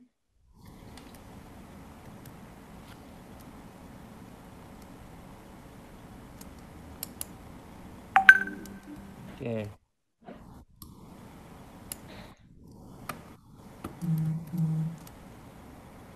Kronon diakonos saya krimati. Baik, saya barusan mengecek beberapa teks yang saya punya, dan memang dalam teks asli memang juga disebutkan Bapa yang kekal dan Ibu Bapak yang terkasih, maka karenanya kita mesti melihat apakah ini kemudian istilah yang diberikan dan memang jadi milik Yesus, atau ini sedang bicara sebagai karya Allah secara keseluruhan, sehingga sebutan itu tidak single milik Yesus tetapi milik Allah secara keseluruhan. Sehingga kalau memahami milik Allah secara keseluruhan, maka yang dimaksud di sini penasihat ajaib, Allah yang perkasa, Bapa yang kekal, Raja damai, ini bicara karya keselamatan Allah secara utuh. Jadi dilihatnya seperti itu. Dan diwujudkan dalam kehadiran sang anak yang lahir tadi sebagai Mesias atau sebagai juru selamat. Kira-kira begitu ya Pak? Baik Pak, terima kasih. Ini ada pertanyaan yang aplikatif nih Pak, sehari-hari mungkin sering tanyakan. Katakan shalom Pak, dengan keyakinan bahwa Tritunggal dimengerti bahwa 3 pribadi dengan 1 hakikat, apakah menjadi suatu hal yang krusial mengenai doa kita, naikkan harus kepada siapa? Karena sering jadi polemik nih Pak, apa kepada Allah Bapa atau Yesus atau Roh Kudus? Mungkin begitu Pak, pertanyaan mungkin ini sangat aplikatif Pak, silakan Pak. Oke. Saya pernah mendengar ada video yang berkata kita tidak berdoa kepada Roh Kudus. Sebetulnya Ibu Bapak yang terkasih, kita mau berdoa kepada Allah, kemudian kita mau berdoa kepada Allah Tritunggal, atau kita mau menyebutnya Allah yaitu Bapa, Anak, dan Roh Kudus, atau kita mau menyebutnya Bapa, atau kita hanya ya Tuhan Yesus atau Roh Kudus, sebetulnya sama saja. Kalau kita memahami bahwa Tritunggal itu setara, satu dan setara, satu, tiga, setara dan satu, maka apapun yang kita sebutkan, yang terpenting adalah bahwa yang kita sebutkan adalah Allah yang disaksikan oleh Alkitab. Dan Allah yang disaksikan dalam Alkitab pertama-tama menyatakan diri sebagai Allah Abraham, Allah Ishak, Allah Yakub, Allah Israel, Allah Musa, Allah Daud, kemudian menyatakan di dalam Yesus Kristus, kemudian menyatakan ketritunggalannya secara lengkap, secara penuh kepada kita sekalian. Sehingga yang harus kita pahami bukan sekedar namanya, tetapi apa yang kita pahami dalam kealahan itu. Begitu ya. Karena bisa saja kita menyebut Yesus, tapi Yesus yang lain yang tidak alkitabiah yang kita miliki konsep di sini. Begitu. Jadi mau kepada Bapa, kepada Anak, kepada Roh Kudus, kepada Yesus Kristus, kepada hanya Allah saja, ya Allah jagai aku, ya Allah aku mengasihimu, ya Allah lindungi aku dalam kesulitan ini, ya Allah jagai aku dalam wabah ini, itu juga bisa. Atau kita berdoa seperti di banyak gereja, ya Allah Tritunggal kami bersyukur kepadamu, itu juga bisa. Atau kita juga bisa berdoa Allah yaitu Bapa, Anak, dan Roh Kudus, bisa, mana saja bisa. Tetapi yang lebih penting lagi adalah konsep di dalam itu apa yang kita miliki. Begitu ya, kira-kira begitu Pak. Baik, terima kasih Pak. Ini ada pertanyaan yang cukup panjang Pak, latar belakangnya tapi disampaikan oleh Pak Yahya, dikatakan ini Pak. Dalam lingkungan Pantekosta ada dua pemahaman teologi, yaitu teologi Trinitarian dan teologi keesaan. Kebanyakan golongan Pentakosta Indonesia menganut teologi Trinitarian. Cuma akhir ini banyak muncul golongan teologi keesaan di Indonesia. Dalam penjelasan Pak Asigor tadi secara hermeneutik baik, di mana teks-teks yang Bapak soroti maknanya tidak lepas dari konteks. Pertanyaan saya Pak, pertanyaannya ini, apakah analisis Pak Asigor dalam melihat golongan teologi keesaan ini secara khusus dalam hermeneutik mereka sehingga bisa lahir pemahaman Yesus adalah Bapa? Silakan Pak.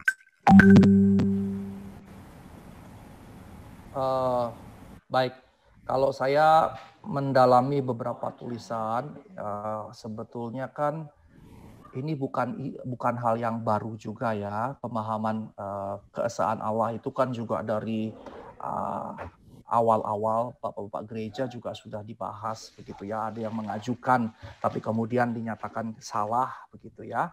Dinyatakan bahkan bidat gitu ya, Sabellianisme gitu ya. Sabellius salah satu pelopornya begitu ya. Nah, kalau memahaminya, maka mengapa muncul Yesus sama dengan Bapa? Sebetulnya karena monoteisme yang ketat sekali. Jadi karena Allah itu esa, maka ya harus esa, betul-betul esa, by number. Betul-betul esa secara angka atau numerikal. Sehingga karenanya ya Yesus harus adalah sama dengan Bapa. Karena kalau Yesus berbeda dengan Bapa, berarti enggak satu, berarti dua. Dan ini bertentangan dengan doktrin monoteisme tadi. Nah, sementara yang menjadi pemahaman mengapa Tritunggal menjadi doktrin kekristenan karena Alkitab menyaksikan hadirnya tiga pribadi tadi, tetapi tiga pribadi yang satu. Makanya tadi di awal saya katakan, Ibu Bapak, ini sebetulnya menjadi doktrin paling esensial dari kekristenan sebetulnya, begitu. Jadi kenapa dia ke situ? Karena monoteisme yang ketat sekali, dan itu sebetulnya yang membuat kemudiannya Yesus kan ditolak. Kalau baca tadi semua teks tadi kan Yesus dianggap menyamakan diri dengan Allah. Yesus dianggap menganggap dirinya Allah. Ada tadi banyak, Yohanes 8 ayat 58 misalnya, Yohanes 10 ayat 30 misalnya. Maka apa yang terjadi? Karena dianggap menyamakan dirinya dengan Allah, orang Yahudi ingin membunuh Yesus karena itu dianggap menghujat Allah. Jadi artinya mereka memahami monoteisme yang ketat. Nah, Yesus menghadirkan, menjelaskan, menjadi semacam penyataan Allah bahwa Allah itu hadir dalam tiga pribadi. Kira-kira begitu Pak Abraham. Baik, terima kasih Pak. Ada lagi pertanyaan ini Pak yang juga mungkin praktikal, ingin bertanya, kalau Bapak berbeda dengan Yesus adalah dua pribadi, sedangkan Allah itu Esa. Jadi bagaimana menjelaskan kesulitan ini? Bagaimana ini Pak Asigor? Ini untuk menjelaskan kepada saudara di sebelah kita begitu ya. Kalau cara menjelaskan secara praktis memang saya bisa berkata saya tidak mampu menjelaskannya karena nanti berbeda orang akan berbeda apa yang ditangkap, apa yang dipahami begitu ya. Yang pasti kalau saya akan menjelaskan bahwa Alkitab saya mengajarkan seperti itu. Bahwa kemudian Yesus juga mengajarkan seperti itu. Tetapi kadangkala ada orang-orang yang menggunakan analogi-analogi. Ya, analogi-analogi untuk menjelaskan Allah Tritunggal yang 3 pribadi namun esa. Saya ingat dulu juga saya misalnya pernah menjelaskan beberapa analogi seperti misalnya matahari, cahayanya, panasnya, atau pohon, rantingnya, akarnya, dan pohonnya itu sendiri. Atau seperti pembangkit listrik tenaga air, ada pembangkitnya, ada listriknya, menghasilkan energinya. Tetapi sekali lagi, semua analogi itu, saya berikan peringatan, semua analogi itu tidak sempurna untuk menjelaskan yang sempurna itu. Sehingga dia punya kelemahan. Dan potensi kelemahannya juga bisa sampai pada kekeliruan tadi. Begitu ya. Atau misalnya menjelaskan, saya di rumah kepala rumah tangga, saya di kampus STT itu dosen, saya di gereja gembala. Ini 3. Tapi sebetulnya itu juga nggak tepat karena hanya satu pribadi, Asigor. Asigor cuma 1. Padahal yang dimaksud pribadi ya saya, Asigor, ada Pastor John Lehitu, ada Pak Abraham Patigawa, kita 3. Hanya bedanya kita 3 tapi terpisah. Sementara Allah 3 tapi menyatu. Begitu. Makanya kemudiannya definisinya jadi tidak terpisah, tidak terbagi, tidak berbaur, tidak bercampur. Dalam bentuk negasi tadi. Itu yang kemudian dipahami tentang Tritunggal. Nah selebihnya Ibu Bapak bagaimana menjelaskan kepada saudara seberang, saya mengajak Ibu Bapak meminta pimpinan Tuhan supaya Tuhan beri hikmat bagaimana menjelaskannya. Begitu ya. Tetapi satu hal, jangan sampai hanya karena ingin menjelaskan, kita mereduksi keyakinan doktrinal kita yang paling penting dan kita jadi malah keliru. Begitu ya, kita harus hati-hati juga. Jangan karena saya ingin nih jelasin dia apa yang saya pahami. Terus demi supaya dia paham, saya mereduksi pemahaman saya dari 3 pribadi jadi cuma misalnya 3 manifestasi. Atau jadi cuma 3 fungsi. Tadi saya sebagai kepala rumah tangga, dosen, dan gembala di gereja saya itu fungsi. Dan itu jadi salah. Begitu ya, itu juga jadi salah gitu. Saya bisa jatuh dalam kekeliruan-kekeliruan. Saya bisa jatuh pada triteisme, tapi saya bisa jatuh juga pada modalisme. Karenanya saya hanya memberikan warning, jangan sampai demi menjelaskan ke seberang, kita mereduksi, bahkan kemudian jadi keliru. Mereduksi doktrin kita yang paling esensial. Upayakanlah jelaskan, memang seperti itu doktrin kita. Memang seperti itu yang Alkitab ajarkan tentang Allah kita. Begitu ya Pak ya? Baik. Baik Pak, terima kasih. Ada lagi nih Pak yang bertanya, mohon penjelasan Bapak di dalam teks Alkitab ada kata Tuhan yang tercetak besar semuanya dan kata Tuhan tercetak T-nya yang besar saja, sisanya kecil. Apa beda atau maksudnya? Silakan Pak Asigor. Oh, ini sederhana Pak. Terima kasih. Tetapi memang saya suka dapat pertanyaan ini. Sebetulnya Ibu Bapak, teks Ibrani kita itu kadang ada Yahweh Elohim, kadang Yahweh Adonai. Nah, karena kemudiannya Yahweh itu tidak diambil alih sebagai Yahweh, kalau teksnya Yahweh Adonai, Adonai itu Tuhan, maka dia jadi Yahweh-nya jadi Allah.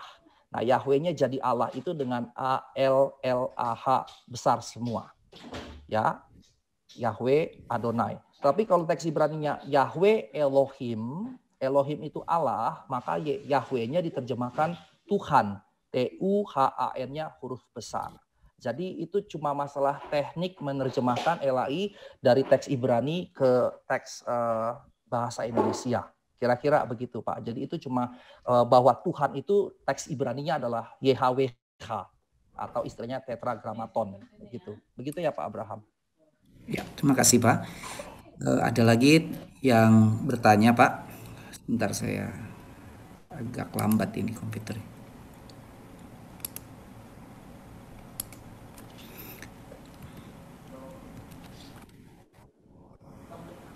Ya, dalam perjanjian lama pribadi manakah di antara tiga pribadi tersebut yang berbicara dengan Abraham, Musa, dan lain-lain Pak?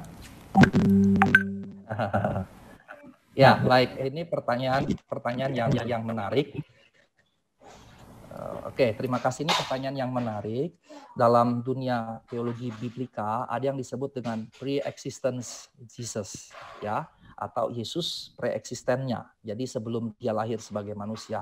Nah, biasanya dalam dunia studi biblika istilah malaikat Tuhan, gitu ya, malaikat Tuhan juga penampakan dengan Yakub yang disebut Israel, kemudian penampakan kepada Abraham, biasanya kemudian disematkan istilah pre-existence Jesus, atau kadang-kadang itu disebut theophany, ya, dari kata theo dan phani, tapi itu mix dari Ibrani dan Yunani. Theonya Yunani, phaninya itu Ibrani, wajah Allah. Jadi Allah yang menyatakan dirinya dalam rupa manusia. Nah, kalau dalam perjanjian lama Allah menyatakan dirinya dalam rupa manusia seperti dengan Abraham di bawah pohon tarbantin di Gua Mamre, ya, 3 orang itu teks Ibraninya pakai ishim. Im itu artinya jamak, ish itu artinya lelaki, ya, berarti 3 laki-laki. Memang teks tersebut menyatakan 3 lelaki dan kemudian mereka makan, berarti memang yang hadir di depan Abraham itu fisik, manusia secara fisik, memang manusia karena disebut ishim dan kemudian makan, minum. Tetapi kemudian yang 2-nya pergi ke Sodom dan Gomora, 2-nya disebut malaikat, sementara yang 1 tinggal dengan Abraham kemudian disebut YHWH. Tetapi dalam penampakan ishim tadi, manusia tadi. Nah, biasanya kemudiannya itu disebut sebagai pre-existence Jesus.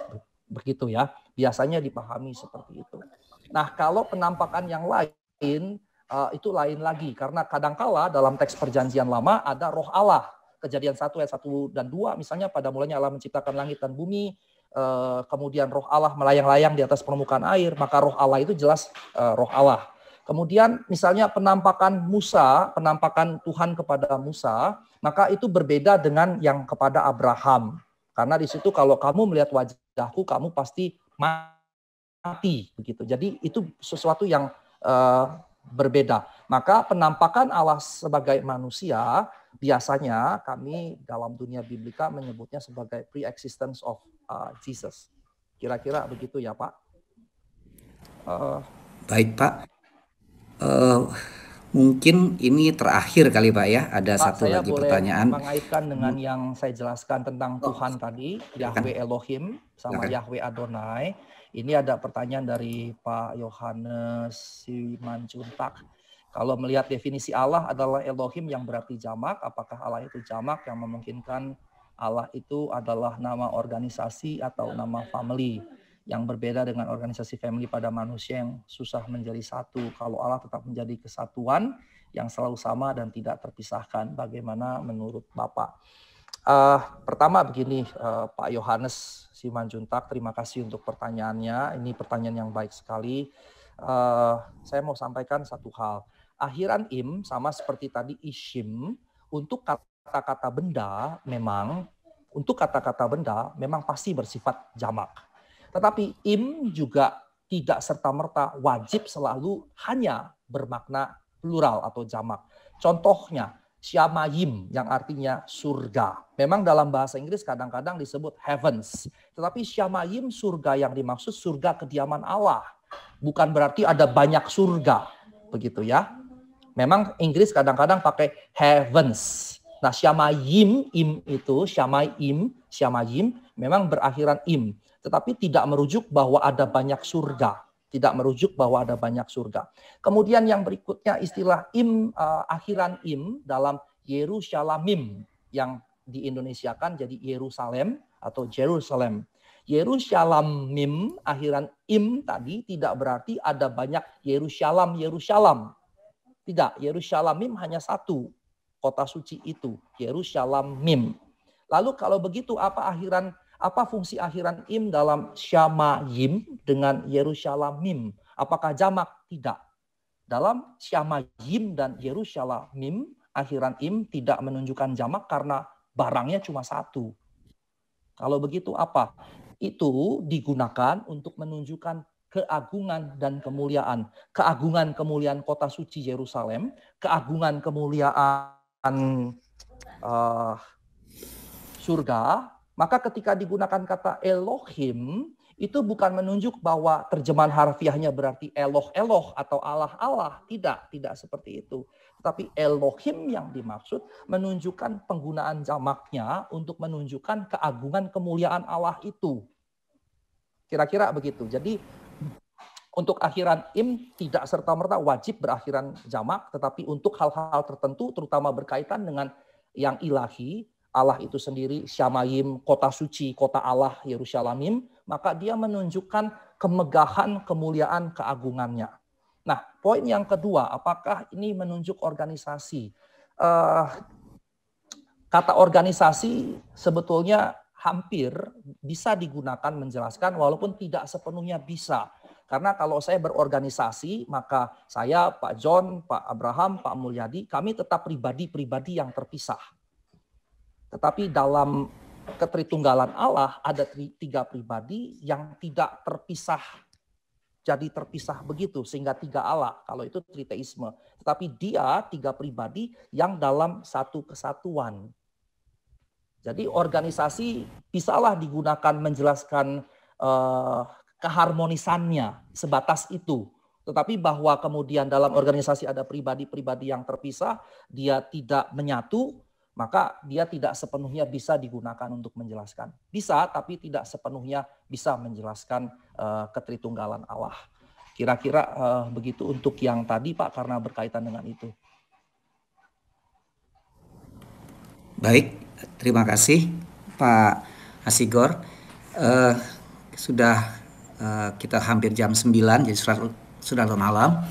Bapak Ibu sekalian, mungkin boleh kalau Bapak Ibu sekalian lihat di bawah ada reaction di situ, boleh berikan applause buat Pak Asigor melalui reaction di bawah. Tanda terima kasih kita bahwa pada malam hari ini Pak Asigor sudah memberikan penjelasan yang begitu baik kepada kita sehingga kita semua bisa lebih memahami konsep mengenai Allah Tritunggal, khususnya pada malam hari ini kita melihat mengenai apakah Yesus itu adalah saya mencoba membuat summary dari apa yang tadi dikatakan, yang telah disampaikan oleh Pak Asigor. Jadi Tritunggal itu bukan doktrin, intinya manusia, tapi adalah pernyataan Allah itu sendiri. Yesus Kristus anak Allah dan pribadi kedua Allah, itu tadi yang sudah dijelaskan. Dikatakan juga Tritunggal itu adalah setara dan Yesus berbeda dengan Bapa, sehingga menjadi konklusi kita pada malam hari ini bahwa apakah Yesus sama dengan Bapa secara pribadi berbeda.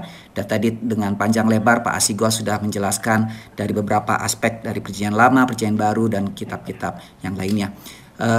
Kiranya demikian Bapak Ibu sekalian, dan terima kasih sekali lagi Pak Asigor atas pelayanannya kepada kami semua sehingga kami dapat lebih memahami apakah Kristus itu sama dengan Bapa. Yang mungkin itu saja. Terima kasih sekali lagi, dan waktu selanjutnya saya serahkan kepada Bapak John itu untuk acara ini. Terima kasih. Iya, terima kasih Pak Abraham. Terima kasih Pak Asigor buat penjelasan yang luar biasa bagi setiap kita malam hari ini. Saya percaya banyak di antara kita yang mendapat pencerahan. Kalaupun ada beberapa saudara yang masih agak bingung sedikit, bahkan sulit untuk menjelaskan kepada orang lain, nggak apa-apa, ikutin terus, kita punya acara. Dan itu sebabnya tadi Pak Abraham minta supaya setiap Bapak Ibu bisa mengisi kuesioner, sehingga kami panitia bisa membahasnya di kemudian hari untuk kami melihat apakah kami harus membuat lagi satu sesi melanjutkan pembicaraan kita malam hari ini, ataukah kita membuat sesi yang baru dengan judul yang baru ya, dengan topik-topik yang menarik. Terima kasih buat partisipasi Bapak Ibu sekalian. Kita tetap semangat, kita tetap berdoa supaya Roh Kudus terus memberikan kita penjelasan sehingga kita lebih mengerti lebih dalam lagi. tentang kristologi, tentang Tritunggal dan sebagainya, sehingga iman kita semakin hari semakin kuat di dalam Tuhan, supaya kita tetap berjalan dalam kebenarannya dan kita boleh menyikapi akan pengajaran-pengajaran sesat yang berkembang di zaman akhir ini. Baik, terima kasih Pak Sigor sekali lagi. Tuhan Yesus berkati pelayanannya, berkati keluarga, berkati pengembalaannya. Kita tutup acara malam hari ini dengan kita berdoa bersama. Mari kita berdoa. Bapa di surga, kami mengucap syukur, terima kasih buat pimpinan dan penyertaan kuasa Tuhan dalam kehidupan kami, dan juga dalam acara kami malam hari ini. Kami sungguh diberkati lewat materi pemaparan yang sudah disampaikan oleh hamba-Mu, Bapak Pendeta Dr. Asigor Sitanggang. Terima kasih ya Tuhan, kami berdoa biar Roh Kudus terus memberikan kami pengertian, sehingga apa yang kami baca, kami dengar, kami terus renungkan dalam kehidupan kami. Dan ini menjadi kekuatan bagi setiap kami untuk kami tetap melangkah di masa-masa yang sulit ini Tuhan, karena ada rupa-rupa pengajaran palsu yang berkembang saat-saat ini sehingga membuat kami bingung dan membuat kami tidak mengerti, tetapi kami berdoa biar Roh Kuduslah yang memimpin kami, sehingga kami boleh dapat menghidupi setiap perkataan-perkataan Allah yang terdapat di dalam Alkitab, dan kami hidup di dalamnya. Kami bertumbuh di dalamnya ya Tuhan, bahkan kami menghasilkan buah-buah yang manis, yang dapat dinikmati oleh banyak-banyak orang. Kami berdoa menopang hamba-Mu, Bapak Pendeta Dr. Asigor Sitanggang yang sudah menjadi berkat bagi kami malam hari ini. Tuhan memberkati kehidupannya, Tuhan terus urapi, pakai, sehingga dimanapun dia melayani Tuhan, ada banyak-banyak orang diberkati lewat pelayanannya. Istri, anak-anak diberkati Tuhan, pengembalaannya diberkati Tuhan sebagai seorang pengajar, seorang akademisi, Tuhan juga memberkati, sehingga hidupnya berdampak menjadi berkat bagi murid-murid yang lain. Terima kasih Tuhan Yesus buat setiap Bapak, Ibu, Saudara, kekasih Kristus yang sudah terlibat dan sudah berpartisipasi dalam acara webinar malam hari ini. Tuhan memberkati semua kami, biar kami tetap semakin mencintai Tuhan lebih dari segalanya, sehingga hidup kami terus bertumbuh di dalam pengenalan yang benar akan Kristus. Terima kasih Tuhan buat malam hari ini, kami akan berpisah, namun kami berdoa biar di waktu-waktu yang mendatang kami masih tetap terhubung, walaupun lewat aplikasi Zoom, lewat YouTube, tetapi semuanya ini boleh menjadi berkat bagi setiap kami. Saudara-saudara kekasih Kristus, umat pilihan Allah, ingatlah Tuhan itu baik, kasih setianya tak pernah berubah dan tak pernah berkesudahan dalam hidupmu selalu baru setiap pagi. Ingat, bersama Yesus kita cakap menanggung segala perkara, dan bersama Yesus kita lakukan perkara-perkara yang besar. Mari angkat kedua belah tanganmu dan terimalah berkat yang sempurna dari Allah Bapa di surga.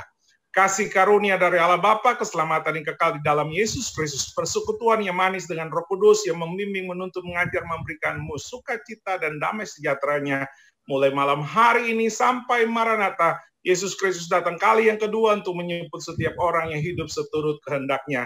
Hanya di dalam nama Tuhan Yesus Kristus kami berdoa dan bersyukur. Haleluya. Amin.